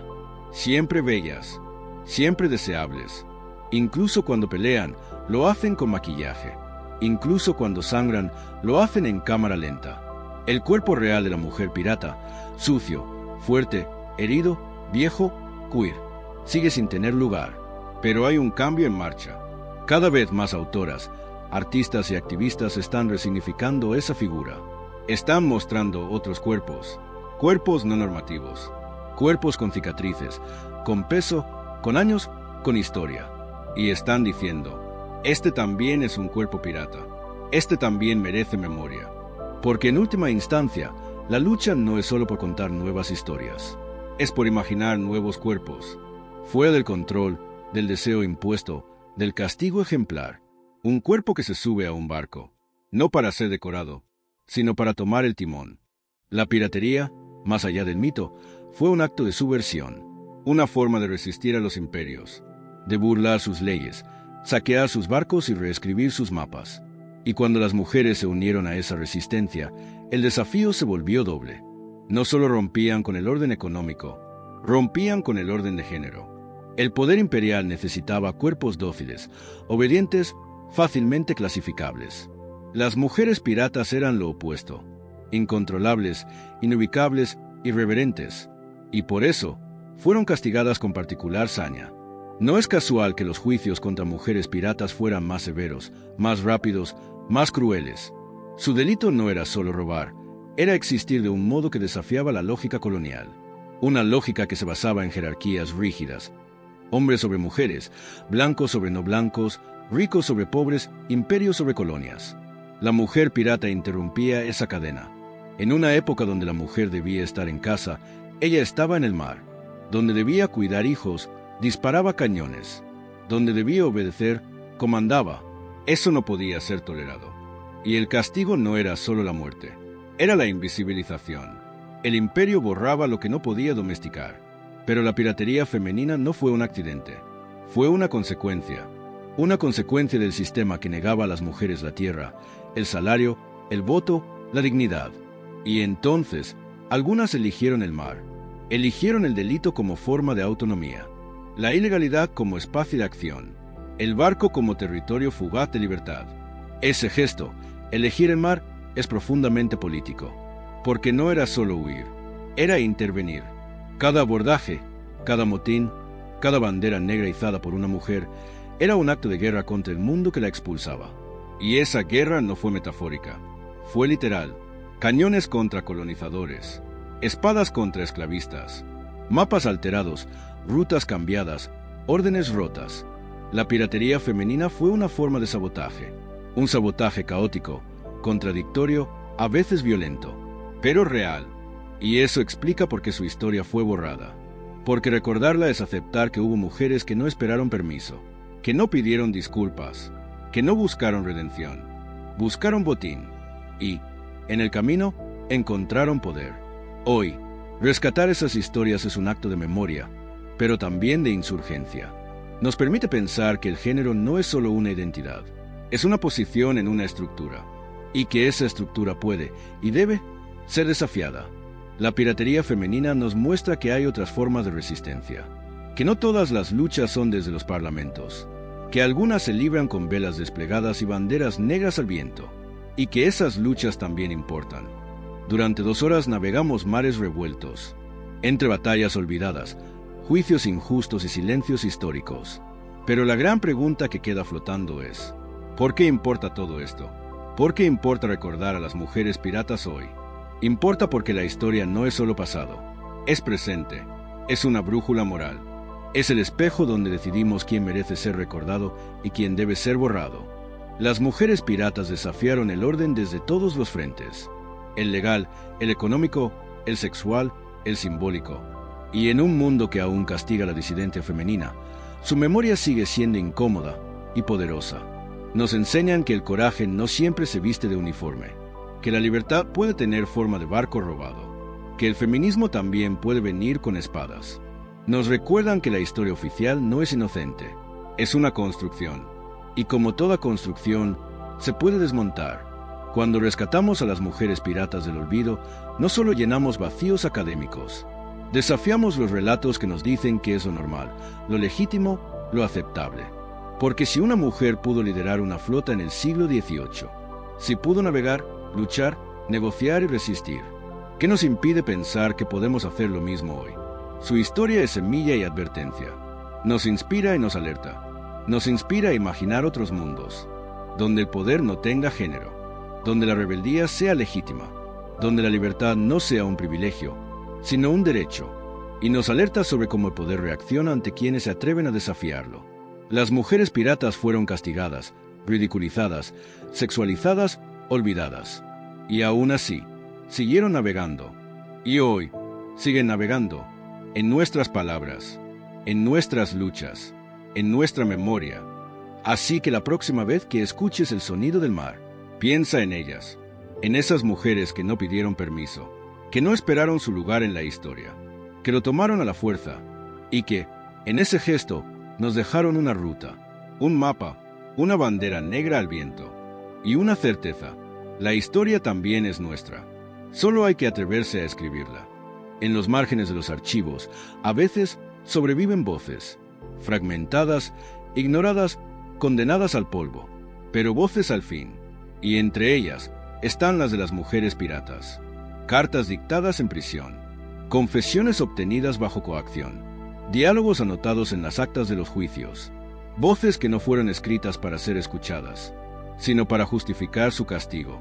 Pero cuando las leemos hoy, nos revelan algo más: una humanidad, una rabia, una lucidez que los cronistas no supieron ocultar del todo. Una carta conservada en el archivo del Almirantazgo británico relata cómo una mujer, apresada por piratería en 1721, escribe que preferiría ser colgada con el sol sobre mi cabeza que vivir sin mar bajo mis pies. Esa línea, escrita desde la certeza de la muerte, no es lamento, es declaración de identidad. Otra confesión, tomada en Nueva España, revela a una joven indígena que se unió a una tripulación corsaria tras ver morir a su familia por soldados coloniales. Me dijeron que era esclava, pero no lo fui más cuando subí a ese barco. Estos testimonios rompen los moldes. No son historias de heroísmo hollywoodense. Son relatos crudos, de hambre, de resistencia, de desobediencia radical. La mayoría de estos documentos han sido ignorados por siglos, clasificados como irrelevantes o relegados a notas al pie. Pero hoy, gracias a historiadoras, archivistas y movimientos por la memoria, están siendo rescatados, no como curiosidades, sino como piezas clave para entender el mundo pirata desde dentro. Estos textos también muestran la complejidad de sus protagonistas. No todas eran libertarias convencidas. Algunas robaban para sobrevivir. Otras se enamoraban del mar. Otras huían de matrimonios forzados, de castigos, de vidas sin elección. Cada una con su razón, cada una con su historia. Al rescatar sus palabras, no las idealizamos, las escuchamos, y ese acto de escucha es, en sí mismo, revolucionario. Porque la historia no solo se escribe con grandes batallas o mapas de conquista, también con voces temblorosas dictadas tras los barrotes, con líneas torpes grabadas en papeles mojados, con rabia convertida en oración. La palabra es un bote, y ellas lo sabían. Por eso escribieron, por eso hablaron, por eso, a pesar del silencio que las envolvió durante siglos, hoy las escuchamos. Cuando imaginamos a una mujer pirata, rara vez la pensamos como madre. El arquetipo popular la presenta como libre, feroz, solitaria, sin vínculos. Pero la realidad fue otra, más compleja, más cruda, más íntima. Muchas mujeres piratas fueron madres, o se convirtieron en una durante su vida en el mar. Y esa maternidad, lejos de ser incompatible con la piratería, se integró en su experiencia. Algunas escondieron su embarazo para evitar ser expulsadas de la tripulación. Otras parieron en alta mar, sin ayuda, en la cubierta o entre las velas. Los relatos judiciales documentan casos en los que mujeres embarazadas pidieron clemencia. Pero también hay historias de mujeres que criaron a sus hijos en barcos, o que los dejaron atrás por la promesa de libertad. La maternidad, entonces, no fue solo un hecho biológico, fue una decisión política, una tensión constante entre cuidar y resistir, entre proteger y huir. En los barcos piratas, donde no había estructuras tradicionales, la maternidad se vivía como un desafío, pero también como una forma de comunidad. Hay registros de tripulaciones que aceptaban a los hijos de las piratas como parte del grupo, que los cuidaban, que los protegían, que los criaban colectivamente. Y aunque pocas veces estos niños fueron registrados con nombre, sabemos que existieron. Algunos se convirtieron en marineros. Otros fueron tomados por autoridades coloniales y entregados a iglesias, conventos o casas de esclavos. La figura de la madre pirata rompe esquemas, porque no cabe en los relatos de la mujer santa ni en los de la mujer libertina. Es otra cosa. Es una figura que cuida, y dispara, que gesta, y saquea, una mujer que vive la maternidad no desde la sumisión, sino desde la intemperie. También hay otro ángulo. Las mujeres que no pudieron ser madres por decisión o imposición, las que abortaron, las que perdieron a sus hijos, las que nunca quisieron tenerlos. Sus historias también son válidas, porque la maternidad no es destino, es contexto, y en la vida pirata fue un contexto hostil, pero también lleno de agencia. Recuperar estas historias es fundamental. Nos permite entender que las mujeres piratas no escapaban solo de la ley, escapaban de un destino prefijado, y en ese escape también construyeron nuevas formas de cuidar, no maternidades idealizadas, sino maternidades posibles. Y quizá por eso, muchas de ellas fueron llamadas madres del caos, porque parieron libertad en medio de la tempestad. La historia no solo se escribe con documentos, también se pinta, se canta, se actúa, se lleva a los museos, a las películas, a los libros. Y es allí, en el terreno de la representación, donde las mujeres piratas están comenzando a reclamar su lugar.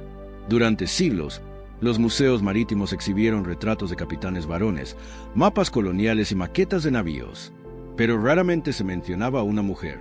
Cuando lo hacían, era como excepción. un maniquí con vestido y espada, un rincón olvidado en una vitrina. Pero eso está cambiando. Instituciones como el Museo Marítimo Nacional del Reino Unido, el Museo del Caribe en Colombia o el Museo de la Mujer en México están revisando sus archivos. Están integrando exhibiciones sobre piratería femenina. Están trabajando con curadoras, historiadoras y artistas para mostrar otros relatos. Porque representar no es solo mostrar, es decidir que merece ser recordado. Y si las mujeres piratas aparecen en las salas, en las guías, en los catálogos, es porque se está reconociendo que su historia importa. El arte contemporáneo también ha comenzado a navegar estas aguas. Pintoras, ilustradoras y muralistas reinterpretan figuras como Ambani o Chings y desde claves feministas les dan nuevos rostros. Las sacan del cliché y las devuelven a su potencia simbólica. En la música, bandas feministas han compuesto canciones inspiradas en mujeres piratas como acto de reapropiación, porque el canto también es memoria. En el cine y la televisión, aunque aún hay mucho camino por recorrer, ya se ven propuestas más audaces. Series que exploran la piratería desde perspectivas queer. Películas independientes donde las mujeres son protagonistas sin necesidad de ser redimidas o sexualizadas. Y en el mundo digital, la memoria pirata se expande sin límites. Podcast, vídeos de TikTok, canales de YouTube, cómics interactivos.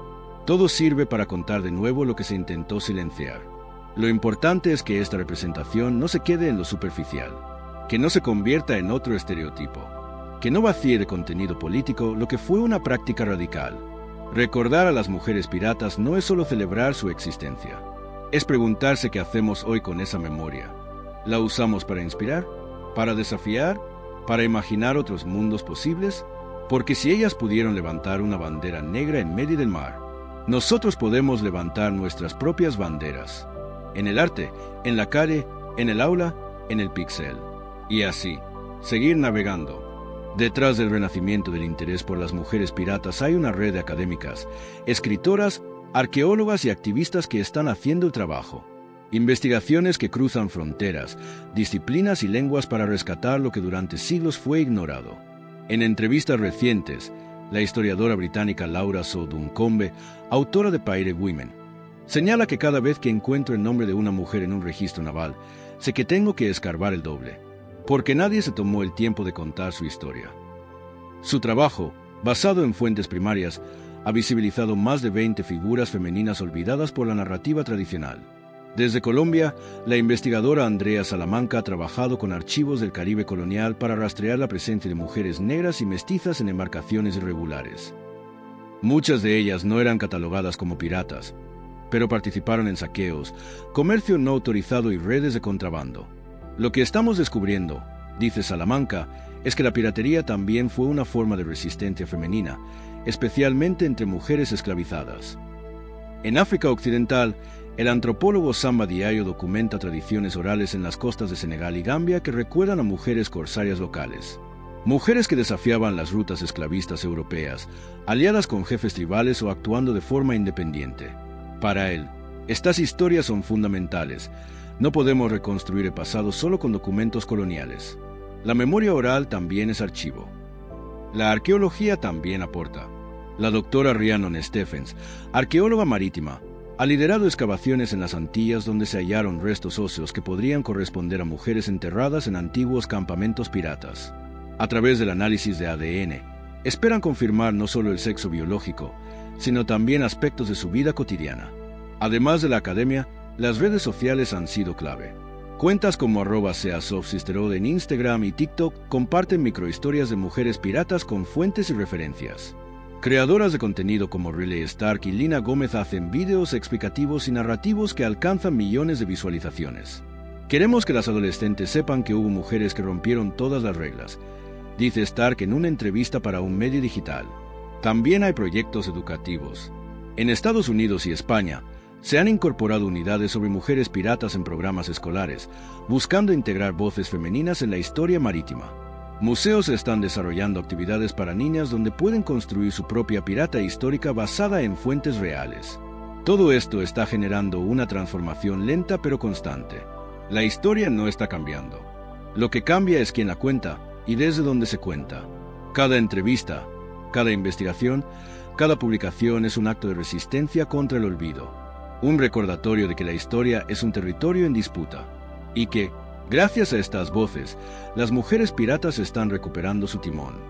La piratería femenina no solo desafiaba las normas legales y de género, también ponía en jaque la moral sexual impuesta por la sociedad colonial, porque en el mar, lejos de iglesias, tribunales y ojos vigilantes, las reglas del deseo cambiaban. En los registros navales se insinúan relaciones afectivas entre mujeres, algunas disfrazadas de amistad, otras denunciadas como desviaciones, pero todas existentes. Mary Read y Anne Bunny fueron acusadas de tener una relación amorosa entre ellas, aunque los cronistas lo tacharon de escándalo. Y más allá del morbo que suscitó, ese vínculo revela algo más profundo. La piratería creó espacios donde las relaciones no normativas podían emerger, aunque breves y clandestinas. En muchas tripulaciones, hombres y mujeres compartían camas por necesidad y por elección. Los pactos sexuales no eran sancionados por ley, sino por consenso. Y aunque la violencia existía, también existían formas de intimidad no reguladas. El mar permitía explorar otras formas de amar, de tocar, de acompañar, sin la vigilancia de las iglesias, sin los roles fijos, sin el matrimonio como única forma de relación válida. Pero ese espacio también fue contradictorio. Muchas mujeres fueron forzadas, compradas, marcadas, y otras, incluso piratas, reproducían lógicas de dominación sexual. La piratería no fue un paraíso queer ni feminista. Fue una grieta, un resquicio, una posibilidad fugaz. Y en esa grieta surgieron relatos que desafían la historia oficial. Mujeres que se enamoraban de otras mujeres, hombres que protegían a compañeras más allá del deber, personas que cambiaban de nombre, de ropa, de cuerpo, de identidad, para sobrevivir y para ser libres. La sexualidad en el mar fue compleja. Fue deseo, pero también estrategia. Fue libertad, pero también riesgo. Fue un lenguaje sin gramática fija. Hoy, recuperar estos relatos es fundamental para una historia más honesta. Una historia que no idealiza, pero tampoco niega, que reconoce que el cuerpo, el placer y el amor también son parte de la política, y que los vínculos que se tejieron entre piratas, por pasión, por consuelo, por locura, también merecen ser contados. Porque incluso en la oscuridad de la bodega, alguien susurró, «Te elijo a ti». Y ese gesto, mínimo e inmenso, también es historia. En medio del caos del mar, la violencia de los abordajes y la represión colonial, hubo algo que permitió a muchas mujeres piratas sobrevivir: la solidaridad, una red invisible, tejida con actos de cuidado, protección, complicidad. No una hermandad perfecta, pero sí una alianza real, entre compañeras de barco, entre mujeres escondidas en bodegas, entre prisioneras que compartían celda. La historia suele contar a las mujeres piratas como figuras aisladas, excepcionales, solitarias, pero los relatos que emergen en los márgenes muestran otra cosa: una cultura de apoyo mutuo, de lealtades profundas, de resistencia conjunta.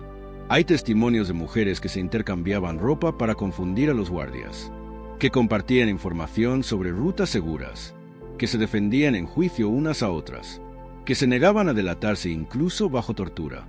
En algunas tripulaciones se formaron pequeños círculos de sangre entre mujeres, pactos informales de defensa y auxilio, sellados por rituales, cicatrices o símbolos. No era amistad idealizada, era estrategia y afecto combinados. En las cárceles de Negate y Port Royal, los registros hablan de mujeres que cuidaban a otras enfermas, que compartían el poco pan que tenían, que tejían juntas con lo que encontraban, y que cantaban al unísono para no volverse locas. Esa red no fue solo femenina. En ocasiones, contaron con la complicidad de marineros, esclavizados o prisioneros que también entendían lo que significaba resistir en colectivo. La solidaridad fue su salvavidas, y no solo entre contemporáneas. Hoy, la red sigue viva, a través de investigadoras que rescatan sus nombres, de artistas que las dibujan, de lectoras que las honran, de educadoras que las enseñan. Cada vez que una mujer pirata es recordada con dignidad, una hebra más se suma a esa red, una red que atraviesa siglos, océanos y silencios, y que nos recuerda que la historia, cuando es tejida entre muchas, resiste mejor el oleaje del olvido. A lo largo de la historia, la figura de la mujer pirata ha sido una grieta, una interrupción del orden, una anomalía fascinante. Y en esa grieta, el imaginario queer ha encontrado un refugio, porque la pirata femenina no se conforma, no se casa, no espera, rompe roles, desafía mandatos, encarna ambigüedades. En el mundo queer, la pirata representa algo profundo, la posibilidad de vivir fuera del guión, de ser muchas cosas al mismo tiempo, de moverse entre géneros, entre deseos, entre formas de habitar el cuerpo y la identidad.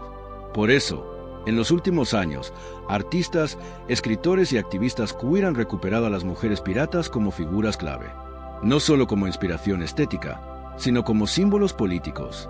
La pirata queer no es solo una mujer con espada, es una identidad en fuga, una voz que no se deja encasillar, un cuerpo que navega entre categorías.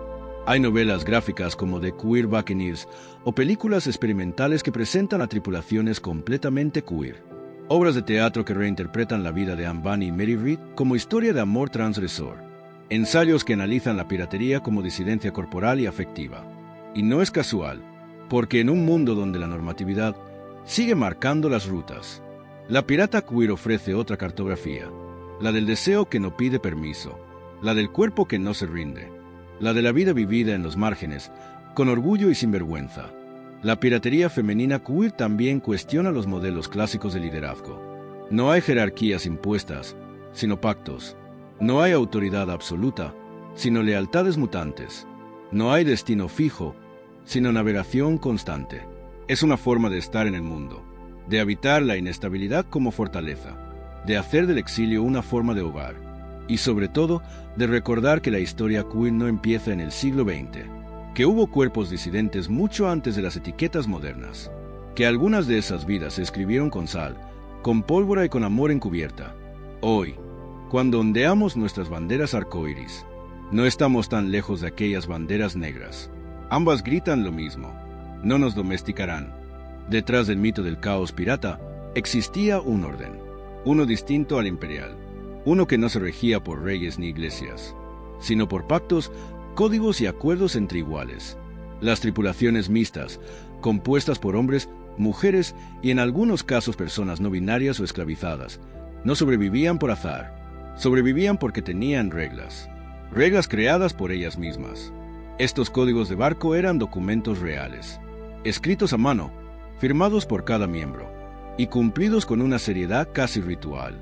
Allí se establecía cómo se dividía el botín, qué castigos se imponían por traición, qué derechos tenía cada marinero o marinera, cómo se resolvían disputas y, sobre todo, cómo se protegía a quien no tenía poder afuera, pero sí dentro del barco. Muchas tripulaciones establecieron cláusulas para mujeres, no como concesión, sino como garantía. Se especificaba que no podían ser agredidas ni subordinadas, y que sus decisiones eran tan válidas como las de los hombres. En algunos barcos, las mujeres tenían cargos de liderazgo, y los códigos lo reflejaban. La capitana tenía derecho a voz, voto y mando. El respeto era obligatorio. También existían los pactos de matelotaje, alianzas de vida entre dos personas, independientemente de su género. Un matelot era compañero, pareja, heredero, un vínculo afectivo, económico y muchas veces amoroso, legalizado por la tripulación. Estos pactos fueron claves. Garantizaban cuidado en batalla, sustento en la vejez, justicia ante el abuso. Los códigos también regulaban el uso de la violencia. No estaba permitida la tortura gratuita ni el saqueo a poblaciones pobres. El respeto mutuo era norma, y quien lo rompía era castigado. Las decisiones importantes se tomaban en asamblea, un voto por persona. No importaba el origen, el color de piel, el acento ni el pasado. Ese sistema, aunque imperfecto, fue más democrático que muchas monarquías y repúblicas contemporáneas, y permitió que mujeres marginadas en tierra fueran respetadas en mar. Hoy, leer esos códigos es descubrir otra forma de sociedad, una donde la jerarquía no era fija, donde la justicia no dependía del linaje, donde la lealtad se ganaba con hechos, no con títulos. Fueron reglas nacidas del exilio, del hambre, de la rebeldía, pero también de la esperanza de que, aunque fuera en un barco tambaleante, otro mundo si era posible, más allá del sable y la pólvora. Las mujeres piratas también vivieron una vida emocional intensa, y como toda vida, dejaron rastros, pequeños, personales, profundos, Entre los documentos rescatados del siglo XVIII hay cartas que no se escribieron para la historia, sino para el amor. Cartas dictadas desde el encierro, desde la cubierta mojada, desde la soledad de una noche sin luna. Una pirata le escribe a otra: no sé si me recordarás, pero aún con el mar entre nosotras, no olvido tu voz.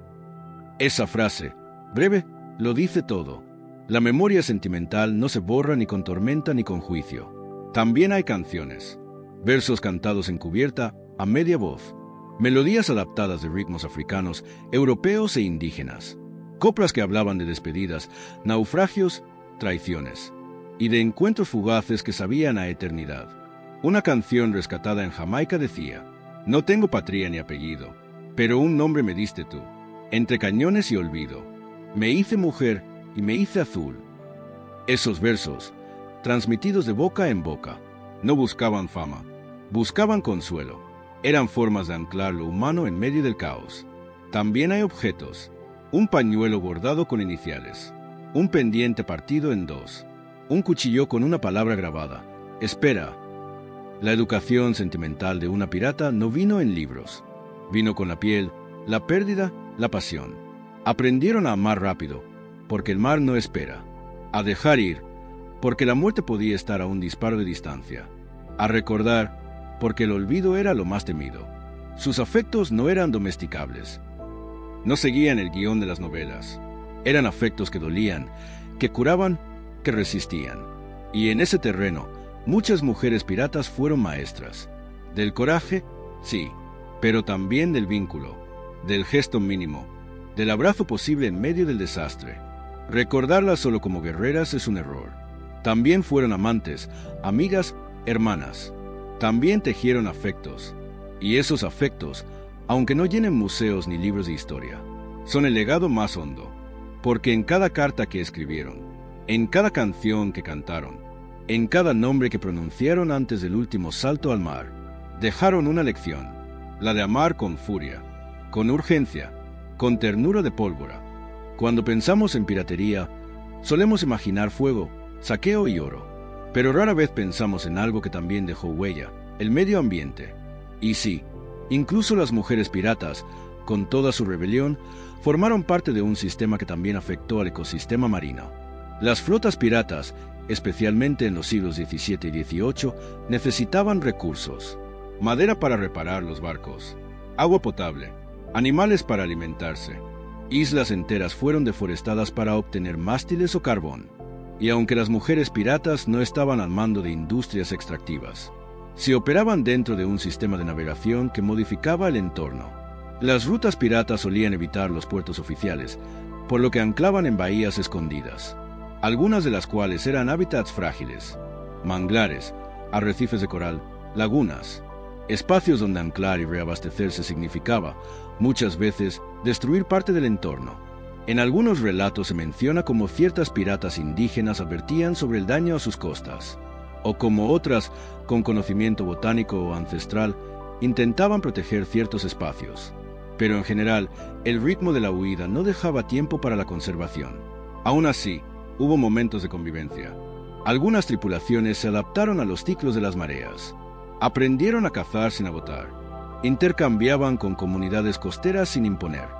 Y en ese margen aparece algo clave: la diferencia entre explotación y subsistencia.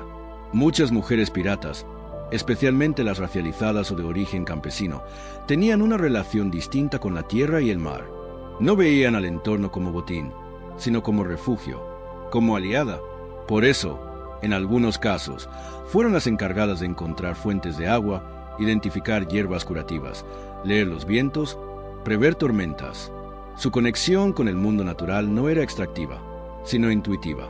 Hoy, los investigadores de historia ambiental comienzan a interesarse por esta dimensión, cómo las actividades piratas alteraron los ecosistemas, pero también cómo algunas formas de resistencia marítima fueron menos agresivas que el colonialismo mercantil. Las mujeres piratas no fueron ecologistas modernas, pero algunas, desde la necesidad o desde el conocimiento heredado, practicaron una navegación más cuidadosa, una navegación que, sin saberlo, nos habla de equilibrio. En una época en la que el mar era visto como una ruta de dominación, ellas lo usaron como vía de fuga, y aunque dejaron huella, Como todo lo humano, también dejaron lecciones. Como que huir no tiene que implicar arrasar. Como que vivir fuera del sistema puede ser una oportunidad para repensar nuestras relaciones con la naturaleza. Como que incluso en el vértigo de la rebelión, se puede cuidar. En alta mar, la lógica no siempre bastaba. Las olas no respondían a cálculos. El viento no obedecía a mapas. Y en ese abismo de incertidumbre surgían otras certezas, las espirituales. Las mujeres piratas, como muchas de sus compañeras y compañeros de tripulación, cultivaron creencias, rituales y supersticiones. Pero en su caso, muchas de esas prácticas combinaban saberes indígenas, africanos, europeos y personales. Era una espiritualidad mestiza, nacida del cruce, criada en el naufragio. Algunas llevaban amuletos colgados al cuello, dientes de tiburón, piedras volcánicas, muñecas de trapo. Otras escribían oraciones propias, no reconocidas por ninguna iglesia, pero cargadas de poder. Había quien rezaba a Santa Bárbara y quien invocaba a Yemaya, porque el mar, al fin y al cabo, no tenía una sola diosa. Los rituales eran actos íntimos y colectivos. Se hacían libaciones antes de zarpar. Se enterraban objetos queridos en islas como protección. Se tejían cintas rojas en las muñecas para alejar la traición. Y si moría alguien a bordo, algunas mujeres encendían velas improvisadas con grasa y tela, para guiar el alma en su viaje. La superstición no era ignorancia, era estructura, una forma de hacer sentido cuando el horizonte era incierto, una manera de nombrar el miedo, y también de conjurar el deseo. Hay relatos que cuentan cómo algunas mujeres piratas leían el futuro en las olas, o en los restos de una comida compartida. Se decía que algunas tenían el ojo azul de las tormentas, una habilidad para prever cambios del tiempo o cambios del alma. En las noches sin luna, los rituales se volvían resistencia. Una canción a coro podía ser un rezo, un tatuaje, una promesa, un silencio compartido, un pacto. En tierra, estas mujeres habrían sido brujas. En el mar, eran sabias. Y por eso mismo, muchas fueron temidas. No por sus armas, sino por su intuición. Porque sabían cuándo hablar y cuándo hundir un secreto. Hoy, cuando visitamos los restos de sus barcos o leemos sus nombres en viejos papeles, podemos sentir esa espiritualidad aún flotando. No es la fe de los templos, es la fe de quien se sabe viva en lo imposible. Las mujeres piratas no solo navegaron con mapas, también lo hicieron con sueños, plegarias y gestos heredados. Y gracias a eso, pudieron sobrevivir tormentas que otros ni vieron venir. Había más de una lengua en alta mar, más de un idioma, más de una forma de entenderse sin ser entendidas por el enemigo. Las mujeres piratas, como muchas otras figuras desplazadas de la historia oficial, no solo usaron el lenguaje, lo reinventaron, lo mezclaron, lo disfrazaron. Las tripulaciones mixtas eran verdaderas torres de Babel flotantes. Se hablaban versiones deformadas del español, el inglés, el francés, el portugués. Se mezclaban lenguas africanas, dialectos indígenas y jerga marítima. Y en ese cruce nació algo nuevo, un lenguaje pirata. Era un lenguaje funcional, táctico, flexible. Las mujeres lo adaptaban con creatividad. Usaban dobles sentidos para ocultar planes. Inventaban nombres en clave. Desarrollaban silbidos, gestos, combinaciones de palabras que solo sus compañeras entendían. En algunos barcos se prohibía hablar durante ciertas horas para mantener el silencio táctico. Y en ese mutismo, las miradas, las posturas y las manos decían más que las bocas. Se comunicaban sin hablar. Una señal con la muñeca podía significar «nos atacan». Un nudo mal hecho en una cuerda podía advertir «nos traicionaron». Un trazo en la arena significaba «nos reunimos al anochecer». Había también palabras que solo existían entre ellas. Capta era la líder que no usaba violencia. Brisa era la compañera que inspiraba calma. Giro era el cambio de plan inesperado. Palabras nacidas de la necesidad y de la intimidad. Porque no todo era estrategia. El lenguaje también era refugio emocional. Un modo de nombrarse entre sí sin que el mundo lo supiera. Un modo de protegerse, de reconocerse, de ser tribu incluso sin isla. A veces, las mujeres piratas hablaban entre dientes, como si el viento pudiera robarles el secreto. Otras, se inventaban idiomas enteros que solo compartían con una persona. El lenguaje era código, arte y trinchera. En los interrogatorios coloniales, muchas veces las autoridades no entendían lo que decían. Y ese no entender era su fuerza, la incomprensión como defensa. Hoy, lingüistas y antropólogas estudian estas formas de habla como patrimonio inmaterial. No son lenguas menores. Son estrategias de supervivencia. Son poesía de la resistencia. Y nos recuerdan que a veces el lenguaje no solo dice, también esconde, protege y transforma. Las mujeres piratas no solo cruzaron mares, cruzaron lenguas, y con ello crearon un idioma que sigue latiendo en el rumor del agua. La historia es un tribunal sin fecha de cierre, y en ese tribunal las mujeres piratas aún están siendo juzgadas. Durante siglos fueron condenadas al silencio, luego convertidas en monstruos o mitos, y solo recientemente en personajes dignos de estudio. Hoy, el juicio no lo dictan coronas ni cañones. Lo dictan libros, aulas, series de televisión, museos. Lo dictamos nosotras al decidir cómo contar sus vidas. En muchos relatos contemporáneos se las reduce a figuras de acción, o se les otorga un barniz romántico que las aleja de su realidad compleja. Pero cada vez más voces exigen otra cosa: justicia narrativa. Historiadoras, escritoras y activistas feministas reclaman una mirada crítica, una que no idealice ni demonice, una que entienda que estas mujeres fueron hijas de su tiempo, pero también creadoras de posibilidades inéditas. Se busca comprender por qué eligieron el mar, qué riesgos asumieron, qué límites cruzaron y qué estructuras desafiaron. En universidades de América Latina, Europa y el Caribe, se reescriben sus biografías con rigor y sensibilidad. Se rescatan documentos olvidados, se revisan juicios, se traducen cartas, se desmontan prejuicios y, en paralelo, el arte también hace justicia. Obras de teatro, novelas gráficas, cortos animados, proyectos donde las piratas femeninas recuperan voz, rostro y agencia, donde ya no son accesorias, sino protagonistas, no fantasmas, sino referentes. En muchos museos, sin embargo, aún brillan por su ausencia, o aparecen relegadas a una vitrina secundaria, como si su historia fuera un apéndice, no una columna vertebral. Pero algo está cambiando. En escuelas, cada vez más niñas conocen sus nombres. En plataformas digitales, sus historias se vuelven virales, y en círculos de lectura se debate su ética, su rabia, su osadía. El juicio de la historia ya no es una sentencia, es una conversación. Y en esa conversación, las mujeres piratas reclaman lo que se les negó en vida: la complejidad, la contradicción, el derecho a haber sido más que un estereotipo. Hoy, juzgarlas bien no es absolverlas, es comprenderlas, y al hacerlo, también comprendernos a nosotras. Porque toda mujer que desafía lo que se espera de ella, tiene algo de pirata, y merece, al menos, un juicio justo. Los mapas no son neutrales. Cada línea trazada es una decisión. Cada nombre escrito es una forma de poder.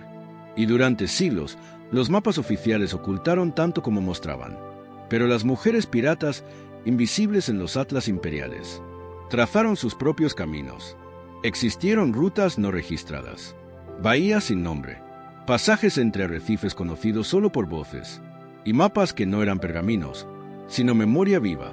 En muchas tripulaciones, las mujeres encargadas de navegación usaban marcadores no convencionales, la posición de una estrella apenas visible, el color del agua en ciertas mareas, la presencia de ciertos pájaros o algas. Era una cartografía sensorial, transmitida de generación en generación, mucho antes de que existiera el GPS. En algunos hallazgos arqueológicos en el Caribe y el Pacífico se han descubierto grabados en madera o tela, objetos que podrían haber sido mapas improvisados, con símbolos simples, flechas, marcas de animales. No eran mapas para vender, eran mapas para sobrevivir. También se tejieron mapas en forma de relatos, historias contadas junto al fuego sobre la isla que desaparece en la niebla, o el canal que solo se abre de noche. Historias que pasaban de boca en boca y que funcionaban como GPS orales. En los juicios coloniales, algunos oficiales denunciaban con desconcierto que las piratas parecían conocer rutas que no aparecían en nuestros documentos. Y claro, esas rutas no eran creadas para el comercio, eran creadas para escapar. Las mujeres piratas tejieron un mundo paralelo, uno en el que el conocimiento no estaba en los libros, sino en el cuerpo, en la experiencia, en la intuición colectiva. Se dice que algunas tripulaciones escondieron mapas secretos bordados en ropa interior, o tatuados en los tobillos, o grabados con agujas en los techos de los camarotes. Hoy, esos mapas están casi todos perdidos, pero sus rastros sobreviven, en nombres alterados de islas, en relatos que nunca coinciden con los mapas coloniales, en restos de vida que aún desafían la geografía oficial. Las mujeres piratas no solo recorrieron el mundo, lo reescribieron, y aunque sus cartografías no figuren en los museos, nos dejaron algo más valioso: la idea de que siempre hay otra ruta, una no autorizada, una que no aparece en los manuales, una que solo se revela a quien se atreve a perderse para encontrarse. No todas dejaron testamento, no todas tuvieron lápida, no todas fueron registradas, pero todas dejaron algo que sigue vibrando: su eco, el eco de una vida vivida sin permiso, de una ruta trazada sin pedir mapas, de una rebeldía que no fue capricho, sino necesidad. Las mujeres piratas no solo lucharon contra imperios, sino contra el peso de un mundo que les decía que podían ser y que no.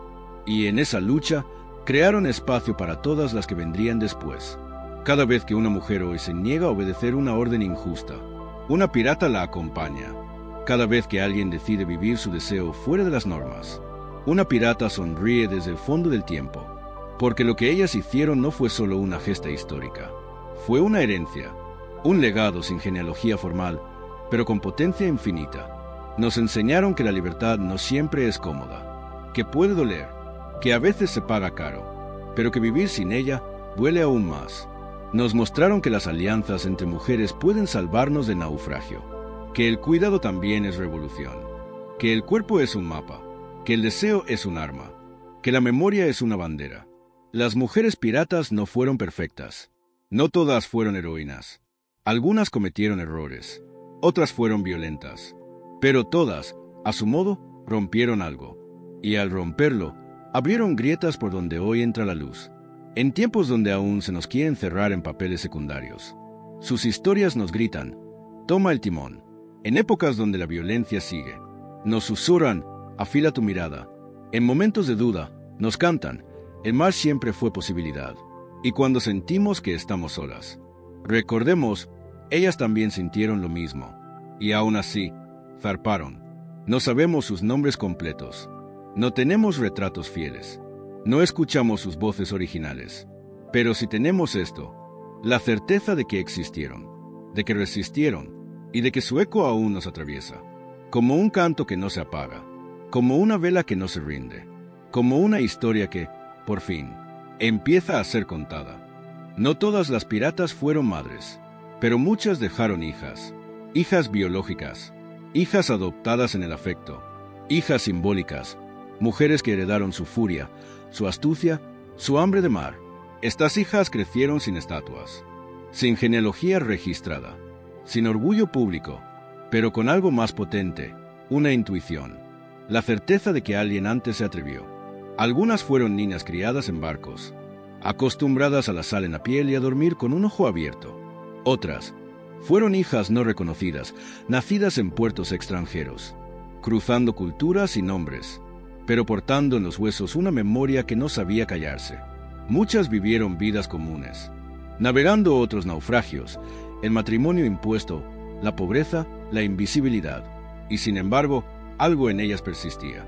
Una forma distinta de caminar, un modo de mirar el horizonte como quien dice: ahí hay más. En archivos marginales, cartas escondidas o canciones rurales, a veces aparecen rastros de estas hijas: un apellido cambiado, una historia prohibida, una abuela que decía haber conocido a una mujer que navegaba sola. No todas contaron la historia, pero muchas la susurraron, a sus hijas, a sus nietas, a quienes supieran escuchar. Y así, sin monumentos ni sellos, la herencia pirata siguió viajando, de boca en boca, de gesto en gesto, de valentía en valentía. Hoy, cuando una mujer decide romper con lo establecido, cuando se niega a obedecer sin preguntar, cuando escucha su instinto por encima de la costumbre, está invocando esa herencia. Es la hija de alguien que no se conformó, que no pidió permiso, que escribió su historia con mareas en vez de tinta. Las hijas de las piratas no buscan tronos, no necesitan coronas, solo quieren lo mismo que sus madres: tiempo, dignidad y una oportunidad de elegir. Y si en el camino deben volver a tomar el timón, no lo harán con miedo, porque ya saben de dónde vienen y hacia dónde apuntan sus brújulas. En los márgenes de los diarios de navegación, en las esquinas de las cartas coloniales, en las canciones que aún hoy se cantan en islas del Caribe, sobreviven las voces de las mujeres piratas. No siempre con nombre, no siempre con fecha, pero con fuerza. Una mujer encarcelada en Port Royal dejó escrito en una hoja rota: moriré sin tierra, pero no sin historia. Otra, en las actas de juicio, declaró ante el tribunal: yo tomé la espada porque nadie me dio pan, y en la mar, al menos, me sentí libre. Estos testimonios no aparecen en los libros de historia tradicionales. Se recuperan a través de la paciencia, de la lectura cuidadosa de documentos olvidados, de las entrevistas con comunidades orales que guardaron como un tesoro los relatos pasados. Se dice que en una aldea de la costa hondureña, aún hoy se recuerda a una mujer de piel oscura que llegaba una vez al año en barco, repartía monedas, contaba historias y desaparecía. Nadie supo su nombre, pero quedó en la memoria como la señora del mar. Las voces del agua no siempre gritan, a veces susurran, a veces solo dejan una pista, una palabra en otro idioma, un símbolo en la vela, una melodía incompleta. Pero si aprendemos a escucharlas, descubrimos una historia paralela, una que no fue escrita por vencedores, sino transmitida por sobrevivientes, una historia tejida por mujeres que no esperaron ser salvadas, sino que saltaron al agua y nadaron hasta donde quisieron. Hoy, esas voces siguen flotando, en cada decisión valiente, en cada acto de insumisión, en cada mujer que decide tomar el riesgo antes que la resignación. Y si prestamos atención, las oiremos, no como fantasmas, sino como faros, no como leyendas, sino como legado. Las voces del agua no se han ido, siguen contando lo que los libros callaron, siguen diciendo: aquí estuvimos, aquí seguimos. Navegar era una forma de libertad, pero también era una forma de exilio, de dolor físico, de desgaste emocional. Las mujeres piratas no solo enfrentaban cañones o tormentas, también lidiaban con un precio íntimo, el del cuerpo. Las largas travesías sin higiene, las heridas mal curadas, los partos en cubierta, la menstruación silenciada, la soledad, todo eso dejaba marcas, y no todas eran visibles. Algunas crónicas coloniales hablan con desprecio de mujeres masculinizadas por la vida en alta mar. Lo que no dicen es lo que esas mujeres aguantaron: el frío de noches sin manta, las infecciones que podían volverse mortales, las fracturas tratadas con ron y tela sucia, el abuso, el hambre, el miedo constante de ser descubiertas si iban disfrazadas de hombres, o el miedo peor, el de no ser creídas si hablaban. Y sin embargo, sobrevivían, a veces con ayuda mutua, a veces con pura voluntad. Algunas compartían plantas medicinales, fórmulas improvisadas, ungüentos se pasaban de mano en mano como un conjuro. El dolor no se podía evitar, pero sí se podía compartir, y en ese gesto empezaba la resistencia. No todas hablaban de lo que vivían, pero muchas lo dejaron registrado en cicatrices, en canciones, en pequeños objetos. Un anillo escondido en la bota, un pañuelo con sangre seca guardado como recordatorio, una palabra tallada en la madera del camarote. Todo eso era memoria del cuerpo, y también lenguaje de resistencia.